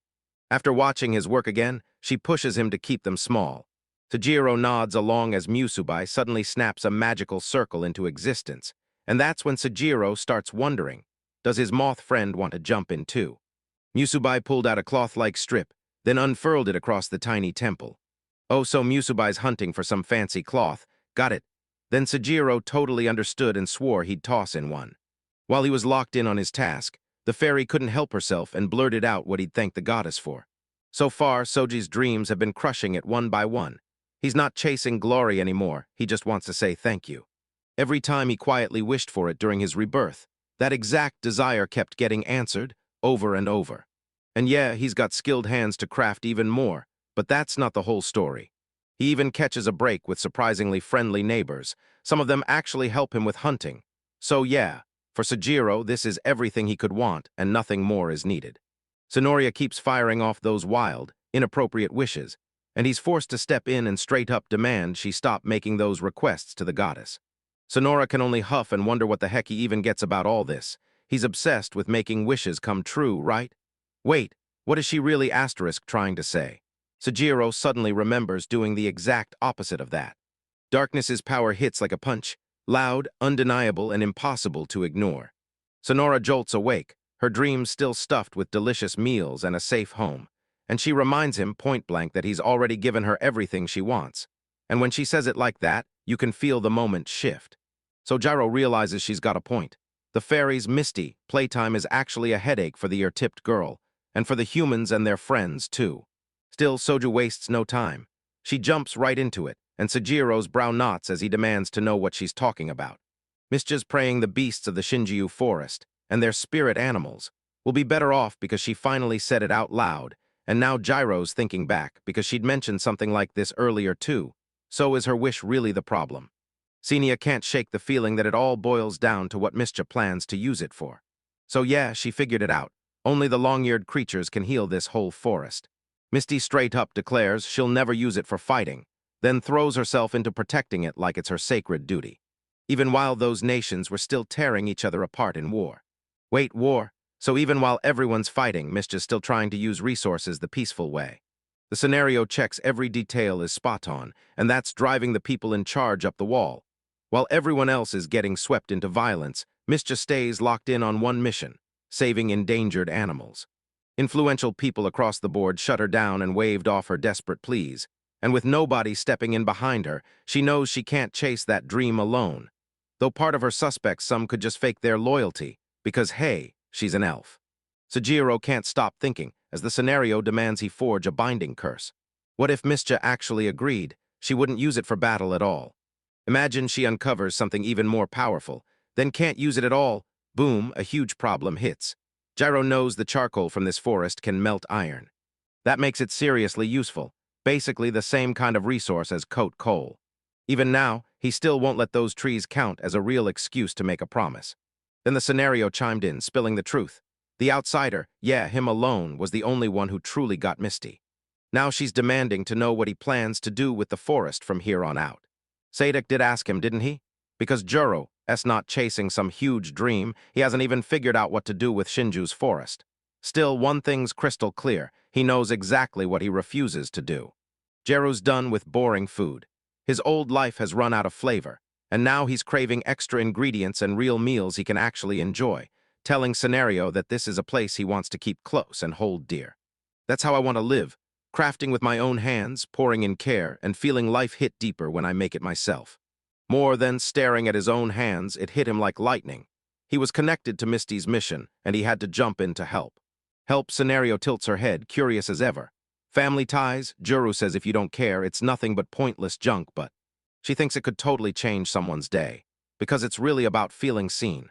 When you bring joy, they realize what you did mattered, sticks in their memory, and maybe even more than they ever expected. When something you love gets valued by someone else, it hits you like lightning. Suddenly it all makes sense. He tells the fairy now I get it, and he decides he can finally help Misty chase her dream. Miss just suddenly finds herself completely alone, with not a single soul to share her vision. How many months has she been trapped in this forest? And Scenario whispers to him that he's one of the rare people who genuinely still cares. But then she yanks the talk right back to the flower pots. Isn't he done with them yet? And in a silent command, she tells him to grab the cloth, which irritates him a little because he's only doing it since he genuinely enjoys it, not because she's acting like some old boss. Then right the next day, the little shrine gets dressed in tiny flowers and erupts in vivid color, and that skilled fairy can't stop gushing about how much she loves it. So she tells Sajiru. He grins right back, smiling even wider, and you can tell her kind words hit him straight in the heart. The Sajiru people live and thrive off the river for their water. But step too close when it's raining and you'll regret it, because the water turns cloudy and stays that way for days. They could have set up a rainwater tank to collect water, but that meant more upkeep and careful conservation, and now look where we've landed. Juru and Shagusa are soaking up this perfect day together, and he grins as he tells her that with rubber in hand, hauling water each day will be way easier, and rain won't ruin it. So today, they're about to dig a well right now. So he goes straight to Chagusa for help, and the moment he asks, she jumps at the chance. Wait, are we talking about that same well where Sedeko shows up? Chagusa flashes a grin and suggests they set it up a bit farther from her place. Gyro clocks the shaking right away, and he knows exactly what she's thinking. This time, they're building a hand pump. All right, buckle up. Let's build this hand pump from scratch. Gyro blurts that the one he saw goes way back, and at least he still remembers exactly how the whole mechanism works. A pump is basically like a giant syringe. Two key parts make it all work.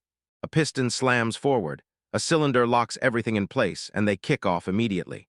First, they pull the exact same move they used on that wooden bucket they made earlier. Then they pinch and shape it into a slim, elongated tube. Next, they bolt on a base plate with a huge hole in the middle, then slide it onto the bottom of the tube to lock the whole structure into place. Next, we zero in on the piston. Gyro carves a block of wood into a tight cylinder, then grinds it down with a file until it's perfectly smooth. Next, they grab a strip of flexible leather, strap it to the side, and let it jut out a little at the top, about a third of the way up. Then Gyro breaks down the whole mechanism to Chagusa, showing how every rise and fall pulls the leather tight against the cylinder wall so it slides smoothly, like it was made for it. Sodru keeps at it. He bores a hole right through the piston center, then crafts a rubber disc that snaps in so perfectly it seals the deal. Then, they grab the copper sheet they bought in town, slice it into a square, tilt one end a little, then clamp the copper plate onto the rubber disc. He carefully spread it out so it sealed every inch, because the hole needed to sit right under the copper plate. Then they lock down the part of the rubber disc that's left exposed. In this setup, when water rushes up from below, the copper makes the rubber swell wide open. But when water crashes down from above, it clamps shut like a lid, turning it into a valve. The piston is finally done, built, sealed, and ready to go. Next, they snap a rod onto the piston, so it hooks up to the handle sitting inside the cylinder. The machine is almost done. Now it's time to smash it with the real test. Juru pours water into the cylinder and hunts for even the tiniest leak. So far, there's zero sign of any leaks crawling in from the sides or the bottom. He slams the piston, and the water bursts into motion. Not too shabby, they snap in the final pump pieces, lock a solid base onto the bottom plate, and at last, the hand pump is all set, ready to go right now. Next, Gyro snatches the valve base and grabs a board and an eraser. Then Chagusa fully misreads what he's doing. Gyro hears him and thinks he's talking about a ball base like a cat's toy. So Gyro jumps in, explains that while they fix the cylinder's base, they've also got to build an extra valve beside the piston, with 2 valves total. They yank water upward and blast it out the top. Then grab a thick wooden board, fit it to the pump, and drill a perfect circular hole right in the center. Then they slash a sloped edge around the hole, shaping it for what's next, and slap rubber along the slope to seal it tight. They slap together a trapezoid frame with sticks along the bottom of the board, then clamp it down tight. Then they carve the stone into a truncated cone that fits the opening, stick a straight wooden rod through its center, and slide it right through the hole in the board. Then he slapped a huge round stone on the other end and wrapped up the valve base. Sojuru shows Chagyusa exactly how it works. Stone slams over the opening, the rod drives it straight up and down, and the lower disc hooks onto a trapezoid to stop it from shooting up too far and breaking free of the hole.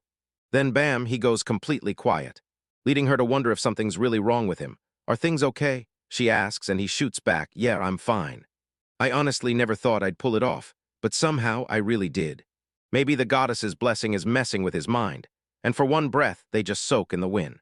As they finally kick back and breathe easy, Chagyusa keeps asking if they'll start digging any minute, but he cuts in and tells her, "Not yet, first.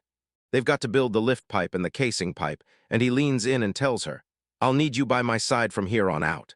It makes her stomach twist with nerves, but the second their short pause ends, she steels herself and pledges to give everything she's got. They slam back into their work as Gyro shoves her a chunk of wood, perfect thickness. Then they carve it into a long stick and wrap it tight with a sheet of bark. Snag that bark, pull the stick free, and boom, your new water pipe is ready.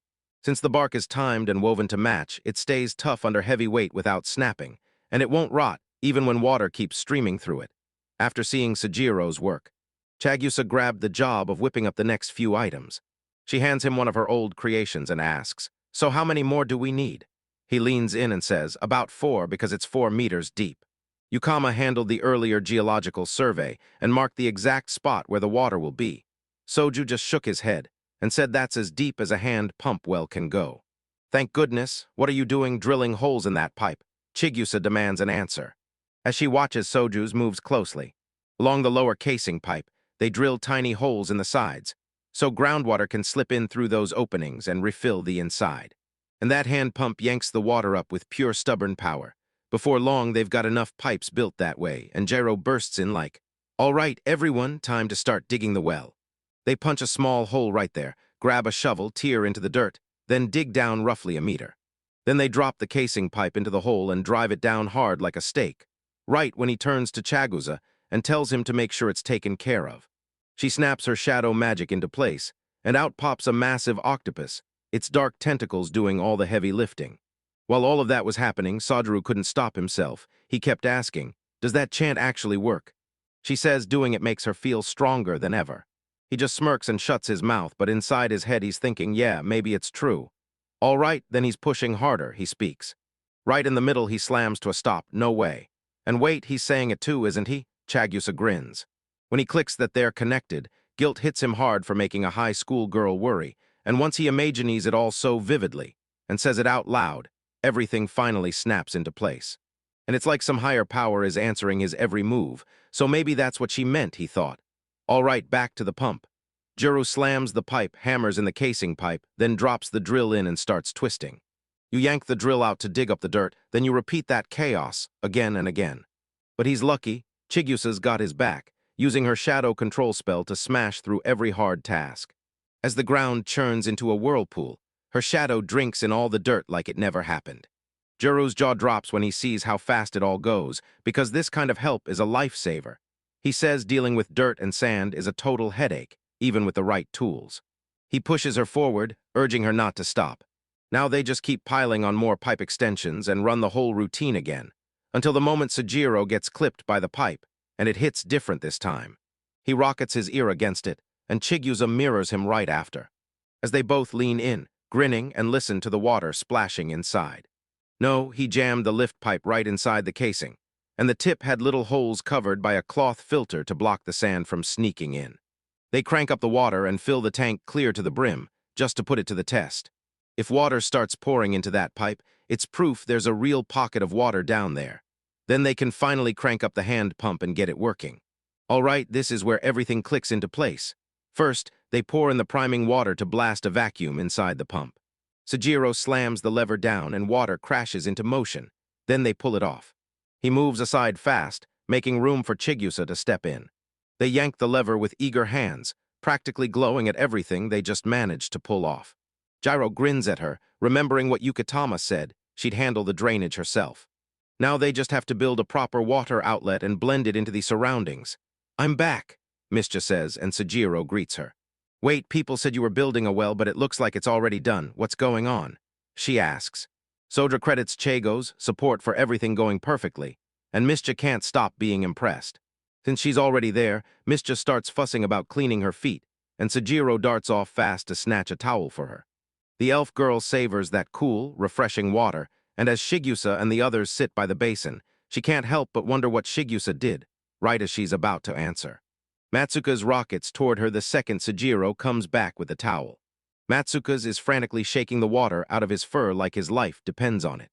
Meanwhile, our main character spots how soaked Chigusa is and bolts to grab more towels.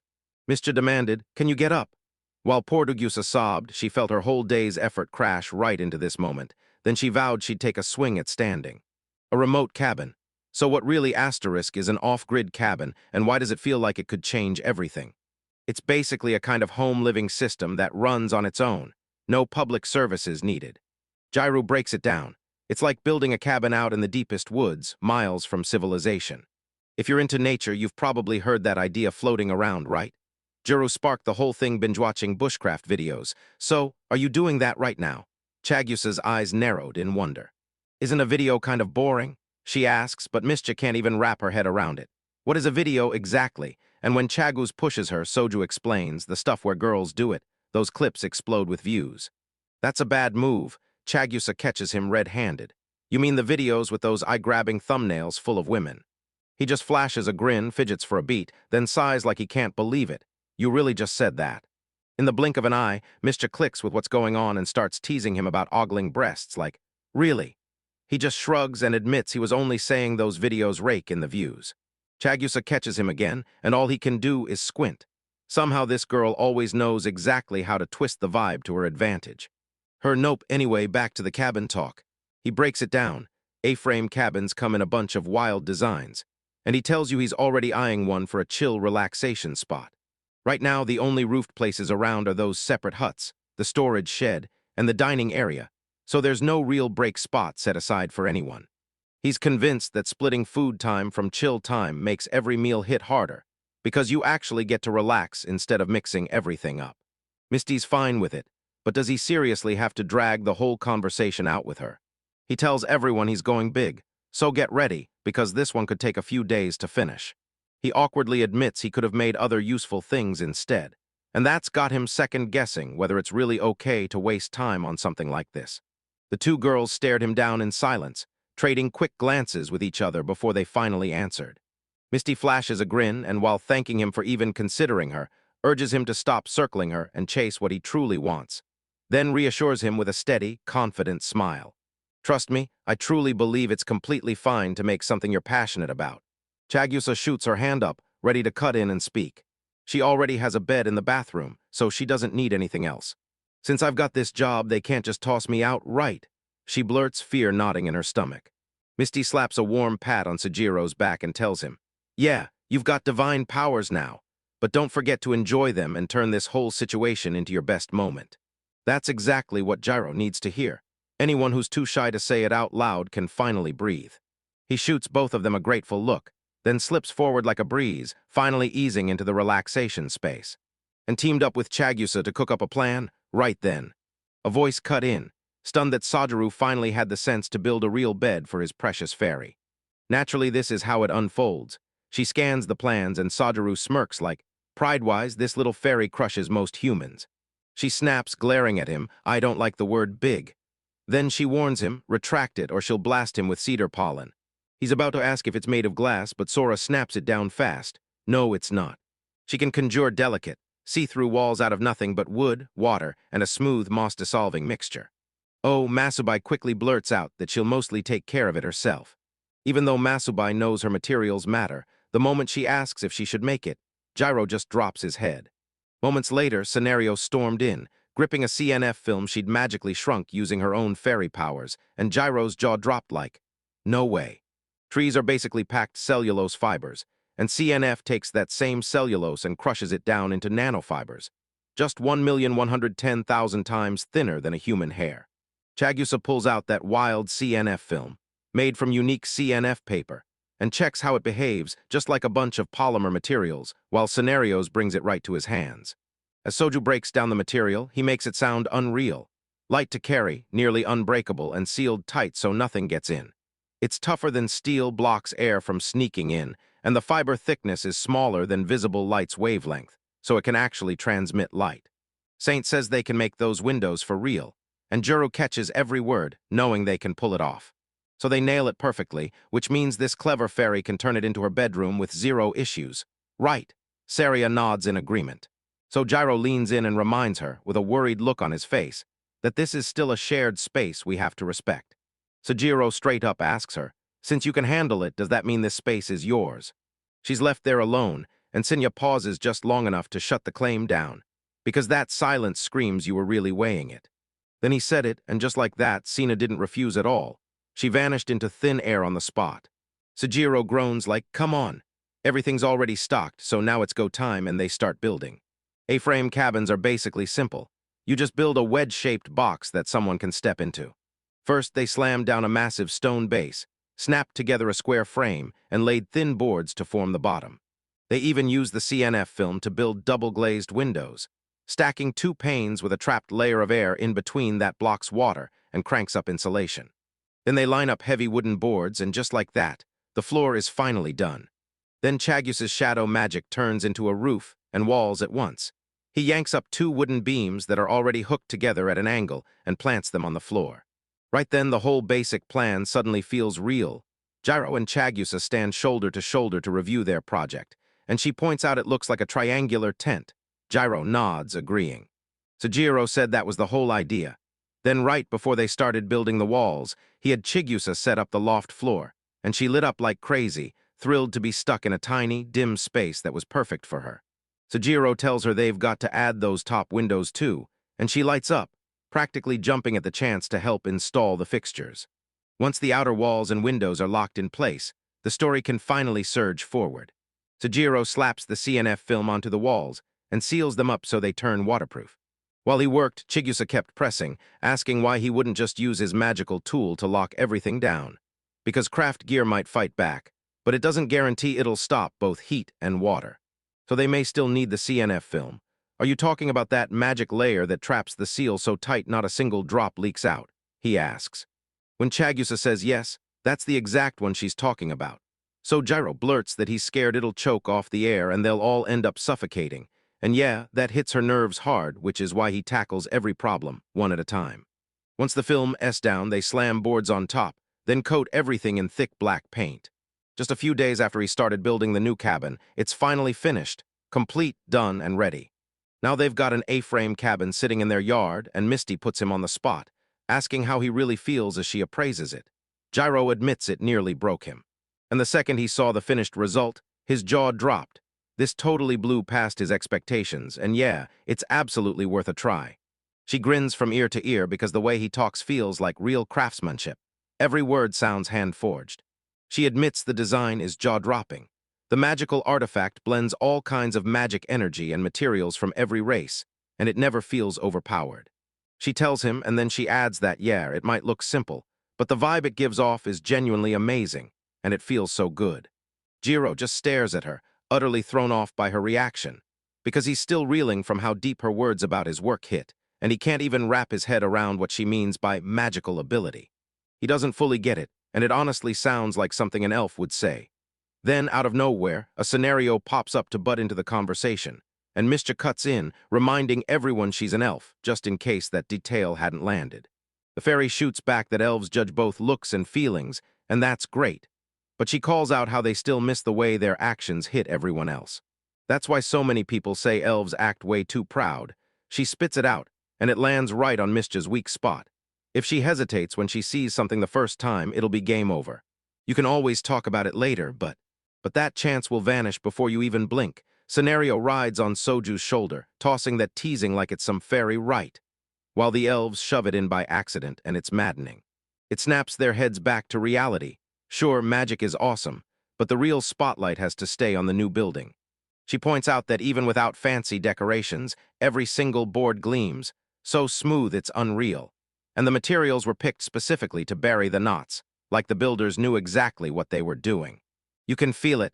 Their culture genuinely treasures the raw, beautiful truth of wood. She says that even though solid black paint might asterisk look like it helps a building disappear in the woods, painting a clean, structured shape black actually makes it stand out even more. Enchanting light bursts off the tough wooden walls, spilling a warm, cozy glow through the whole room. Room perfectly set up, and that nice detail master touch hits hard. She finally locked in her thoughts, and the second Jero's face flushed red as he asked if she really meant it. She couldn't help but smile, because everything turned out exactly how he'd been hoping. Mischa's shocked watching him bite the boastful fair's comments, so she jumps in and tells Sajiru she had the exact same thought. Boom. This time the scenario lands the win, and even though she's as irritating as possible, she's still right. Good taste isn't everything. Sujiro steps in to shut the chaos down, reminding everyone that Chagyusa poured her heart into this project too. Yet the girl is still trembling after Scenaria hurt her. Please don't drag me into this fight. I'm just some little stone on the ground, she pleads, shrinking back. And just like that, Jiro yanks her in and shuts the door. They decide to show their new shared place to Mischa. Right away, she and Saintcha dive inside and spot the freshly made bed, just like the fairy promised, a perfect double air mattress. Yep, she flops onto the bed in that room and grins, saying it's basically made for romance. And as the dazzling fairy, she slaps a 7100 on it, then points out how Sajiru's desperate eagerness to make it happen is the part that really screams. Juru slams his fist beside her, and Scenario rockets through the air. He's had it. So all that effort to decode what the creator meant was just building toward that punchline. And wow, she's unbearable with that blank, emotionless stare. He steps up to Mischa, trying to calm her down and tell her there's nothing to worry about. Then it hits him. Fairies can be downright wicked. They just keep nodding like yeah. And the bed folds up easy, pull it apart, snap the legs down, and suddenly it shrinks to half its size. It also doubles as a bench, right there by the big window on his right. He points at the dark film sitting up top. If they rip it down, it'll block the outside view. Just like Shaga's asked. Misty nods and grins, and honestly, sometimes it feels way better to keep the sunlight locked out. Now they lock in on the window's big moment. He shoves it, and with a sharp swing it flings open, unveiling the wooden deck beyond. Misty snapped her head around, shocked by this sudden turn of events, eyes wide as she stood frozen in place. And yeah, this is exactly the look Saju wanted. Chagyusa squints, wondering if it's some kind of secret base, but Scenario, standing over her, snaps back that remarks like that only make her look worse, especially when Mischa and Saju are the ones who couldn't be more thrilled. Chagyusa's face burned with embarrassment at the remark, while Soju couldn't stop thinking about how these young folks were getting way too hyped. Like, sure, the cabin's finally built, so they've got space to unwind. But what exactly was he trying to say? Now they've got fresh water and space to finally breathe, so no matter if they hit the village to shop, or even if they stumble into a monster big enough to shake the ground, everything's gonna be fine, and finally, Chagyusa gets it. So Jiro drops this bomb. That town's loaded with amazing shops. He's hunting for anything he can turn into something useful, and he grins like, trust me, they'll be thrilled. Crafting homemade goodies and selling them whenever the moment hits. So he finally indulges in a few little luxuries. Exactly the chill, perfect life he's been dreaming about for years. Chagyusa steps in and offers to help, and he takes her up on it without hesitation.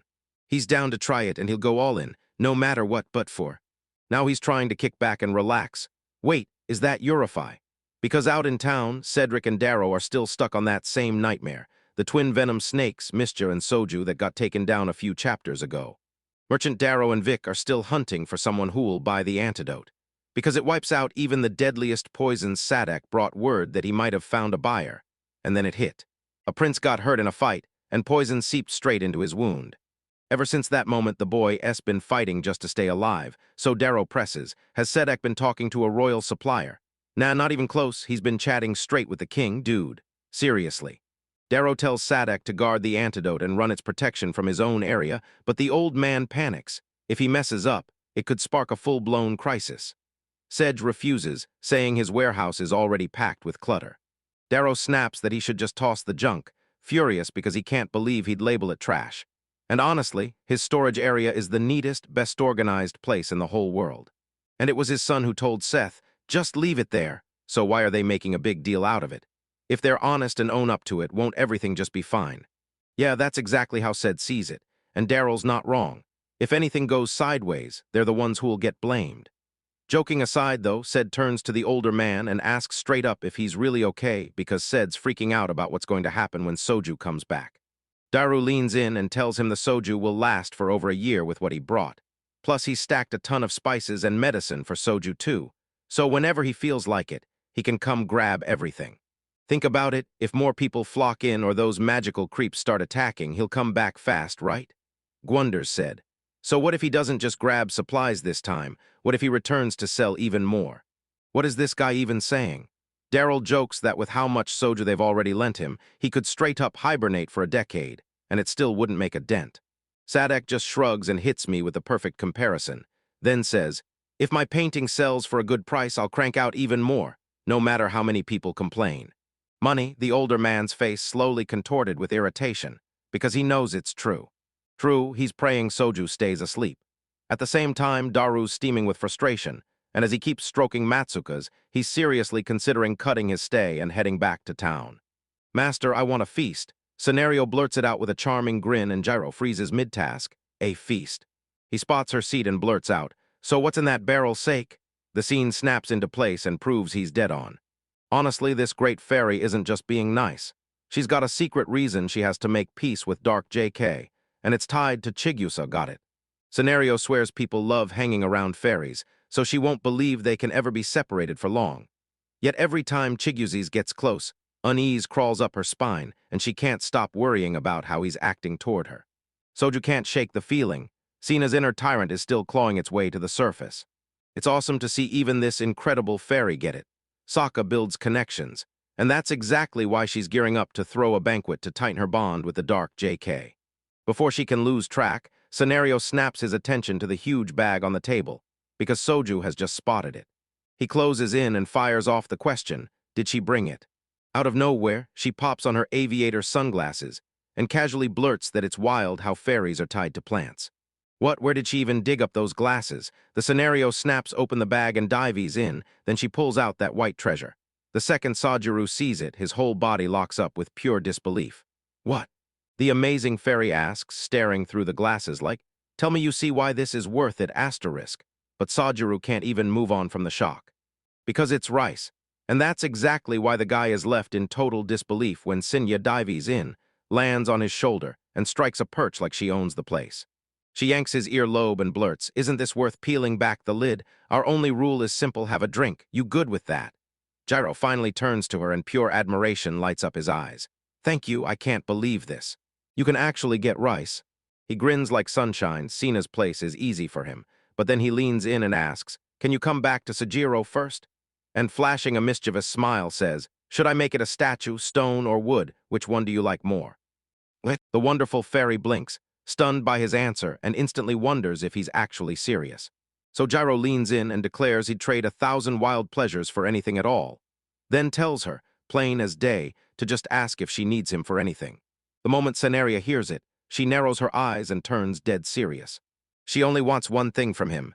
The kind fairy leans in and tells him, in no uncertain terms, to watch his words from now on. What wait? Gyro's totally lost as he sits there, staring at her, begging her to spill the details. Scenario lays it out.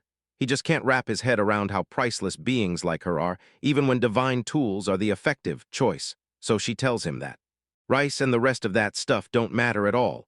What matters is the forest ahead, because only Sajuru is allowed to use it, so stop acting so modest about it.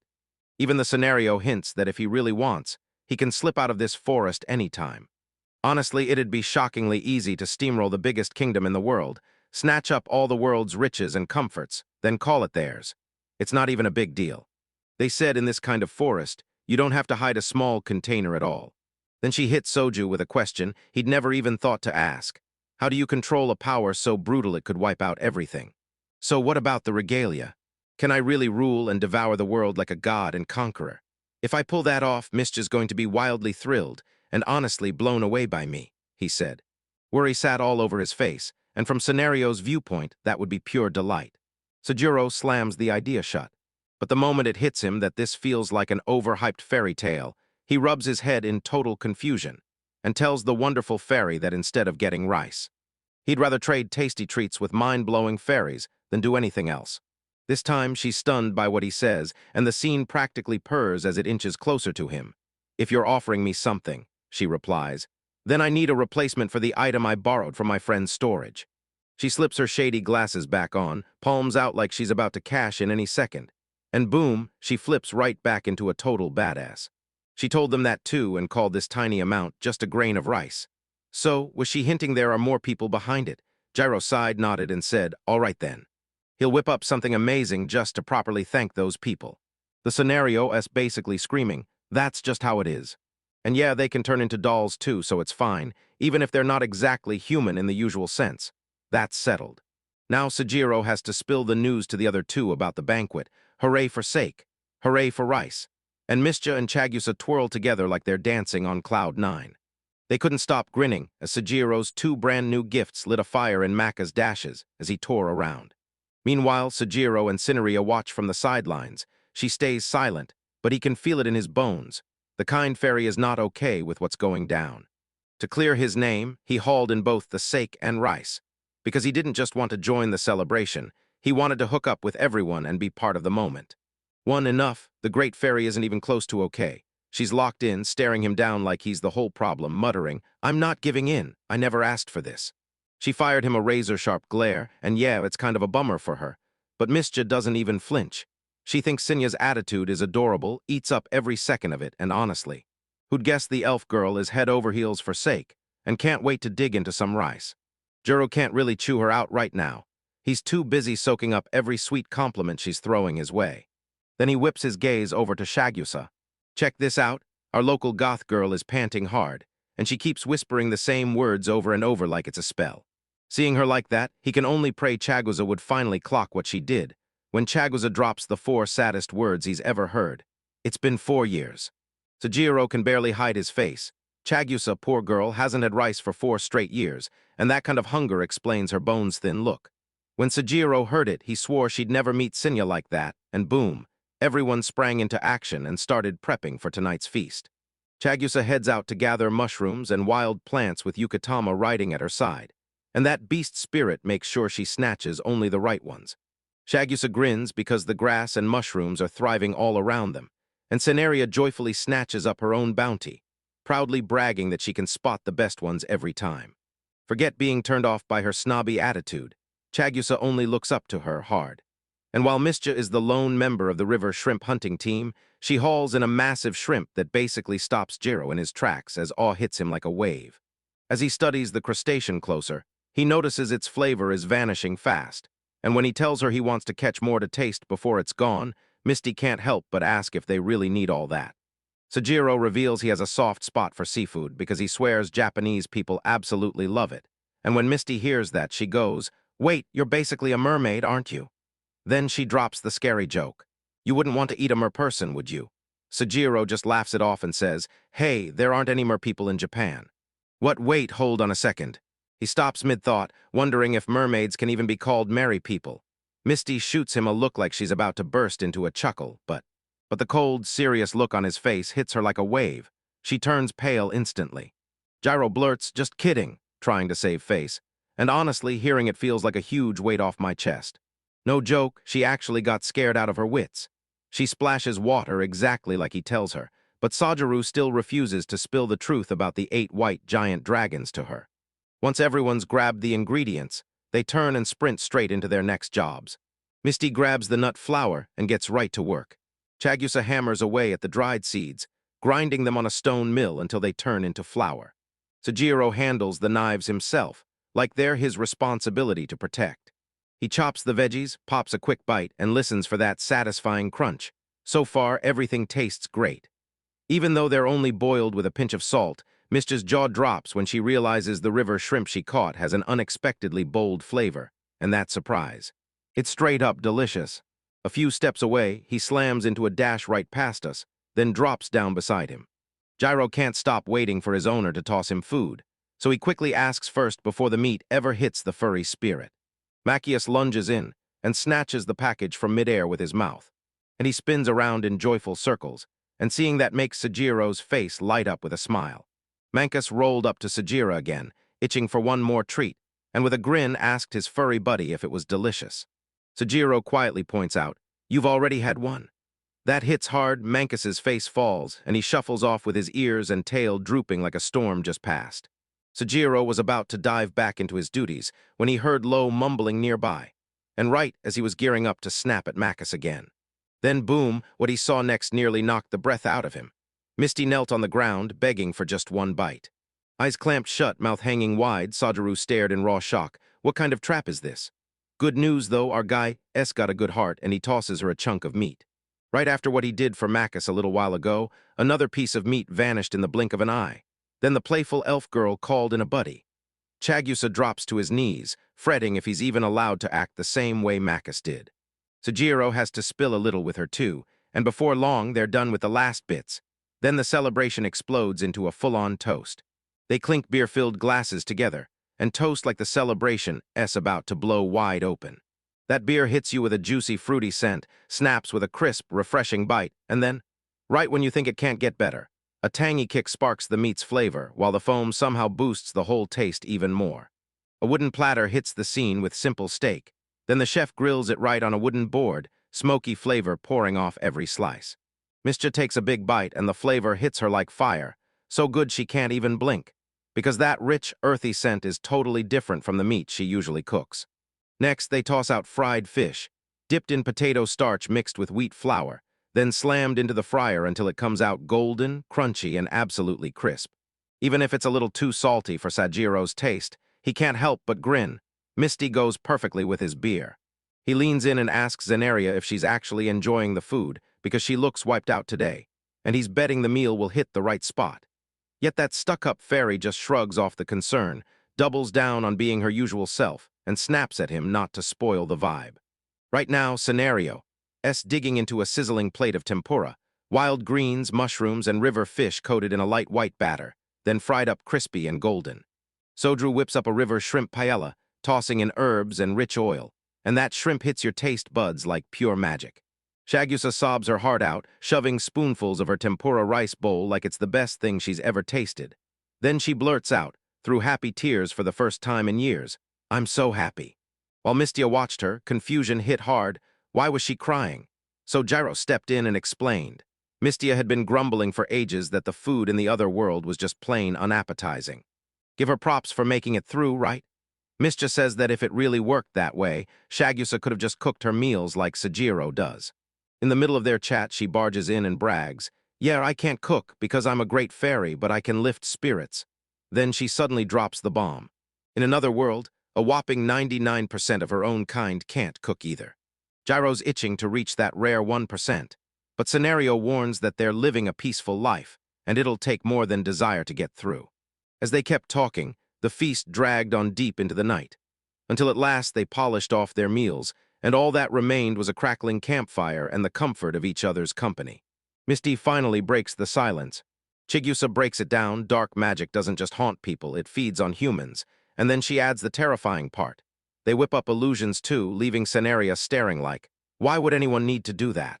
She can't help but wonder how Chagusa even swings dark magic without believing in it. Then she realizes the court must have handled her with a disturbingly quiet, discreet touch. Chigusa laughs it off, saying this is nothing, just an easy win for her. She's got faith in Shonen Jump, and that hits Sujiro like a punch. Sadness flares up, because his greatest regret is simple. He died before he could finish the manga he loved, and Chagusa feels that same ache too. Mischa then leans in and asks what kind of manga they were talking about. And Chagusa breaks into a grin. Have you heard about it? Mischa's kinda clueless, says she's not really up to speed on manga talk, but she can't help leaning in, curious about.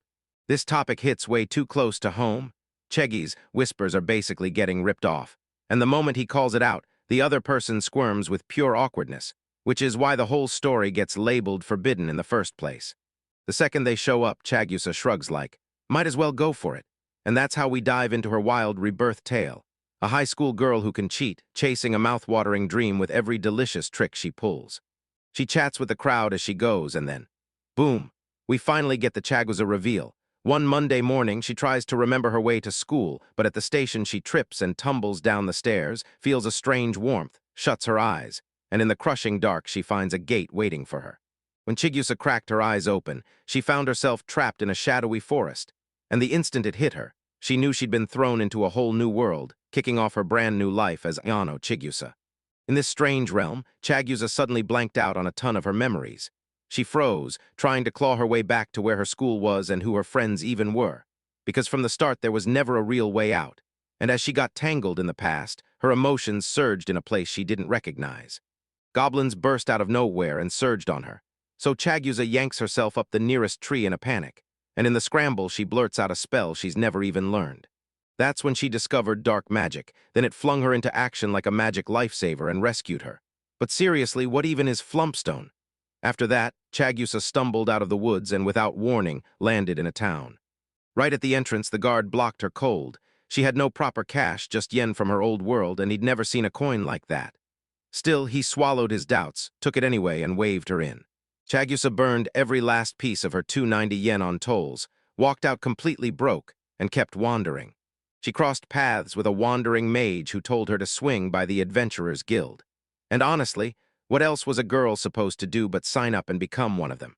That's when she got the rules: prove you defeated a goblin by dragging back its right ear to the guild. Brutal, right? No wonder she's not exactly cheering for that plan. The concierge also warned her that hunting and logging are forbidden in the forest near town. But she still pushes Chagyusa to charge ahead and fight the monsters without freezing. Because she knows full well how savage adventurers' endings can be, and that grim reality is terrifying. That's why she cooked up a bold escape plan. Ditch that life, grab your coins, snag some sugar, and whip up sweet treats. Right now, Chagyusa is wiping out a few goblins from the shadows of the trees, dead silent, no one the wiser. And then she tells them the only ice guy story she knows. A guy who literally took over the world with desserts, until she drops the real twist. Here, sugar costs a fortune. Chagyusa drops down from the tree, daydreaming that if her treats hit big, she'll open a shop and live cushy at last. Then she waves goodbye to her wild life, totally lost in her thoughts, not realizing someone's standing right nearby. Hey, the swordsman blurts, "You're the mage who just showed up." And he fires off a question right away. Was that magic you just used dark magic? He looks stunned that anyone could pull off something that unique. Next to him, a girl hangs back, eyes wary, and says, "This is my first time seeing magic like that." Wait, did you just hear that? Is this even an issue, or did our girl really drop that line with a straight face? The man backed up in a panic, insisting he didn't mean it like that, but his friend shot Chagyusa a murderous glare. Seriously,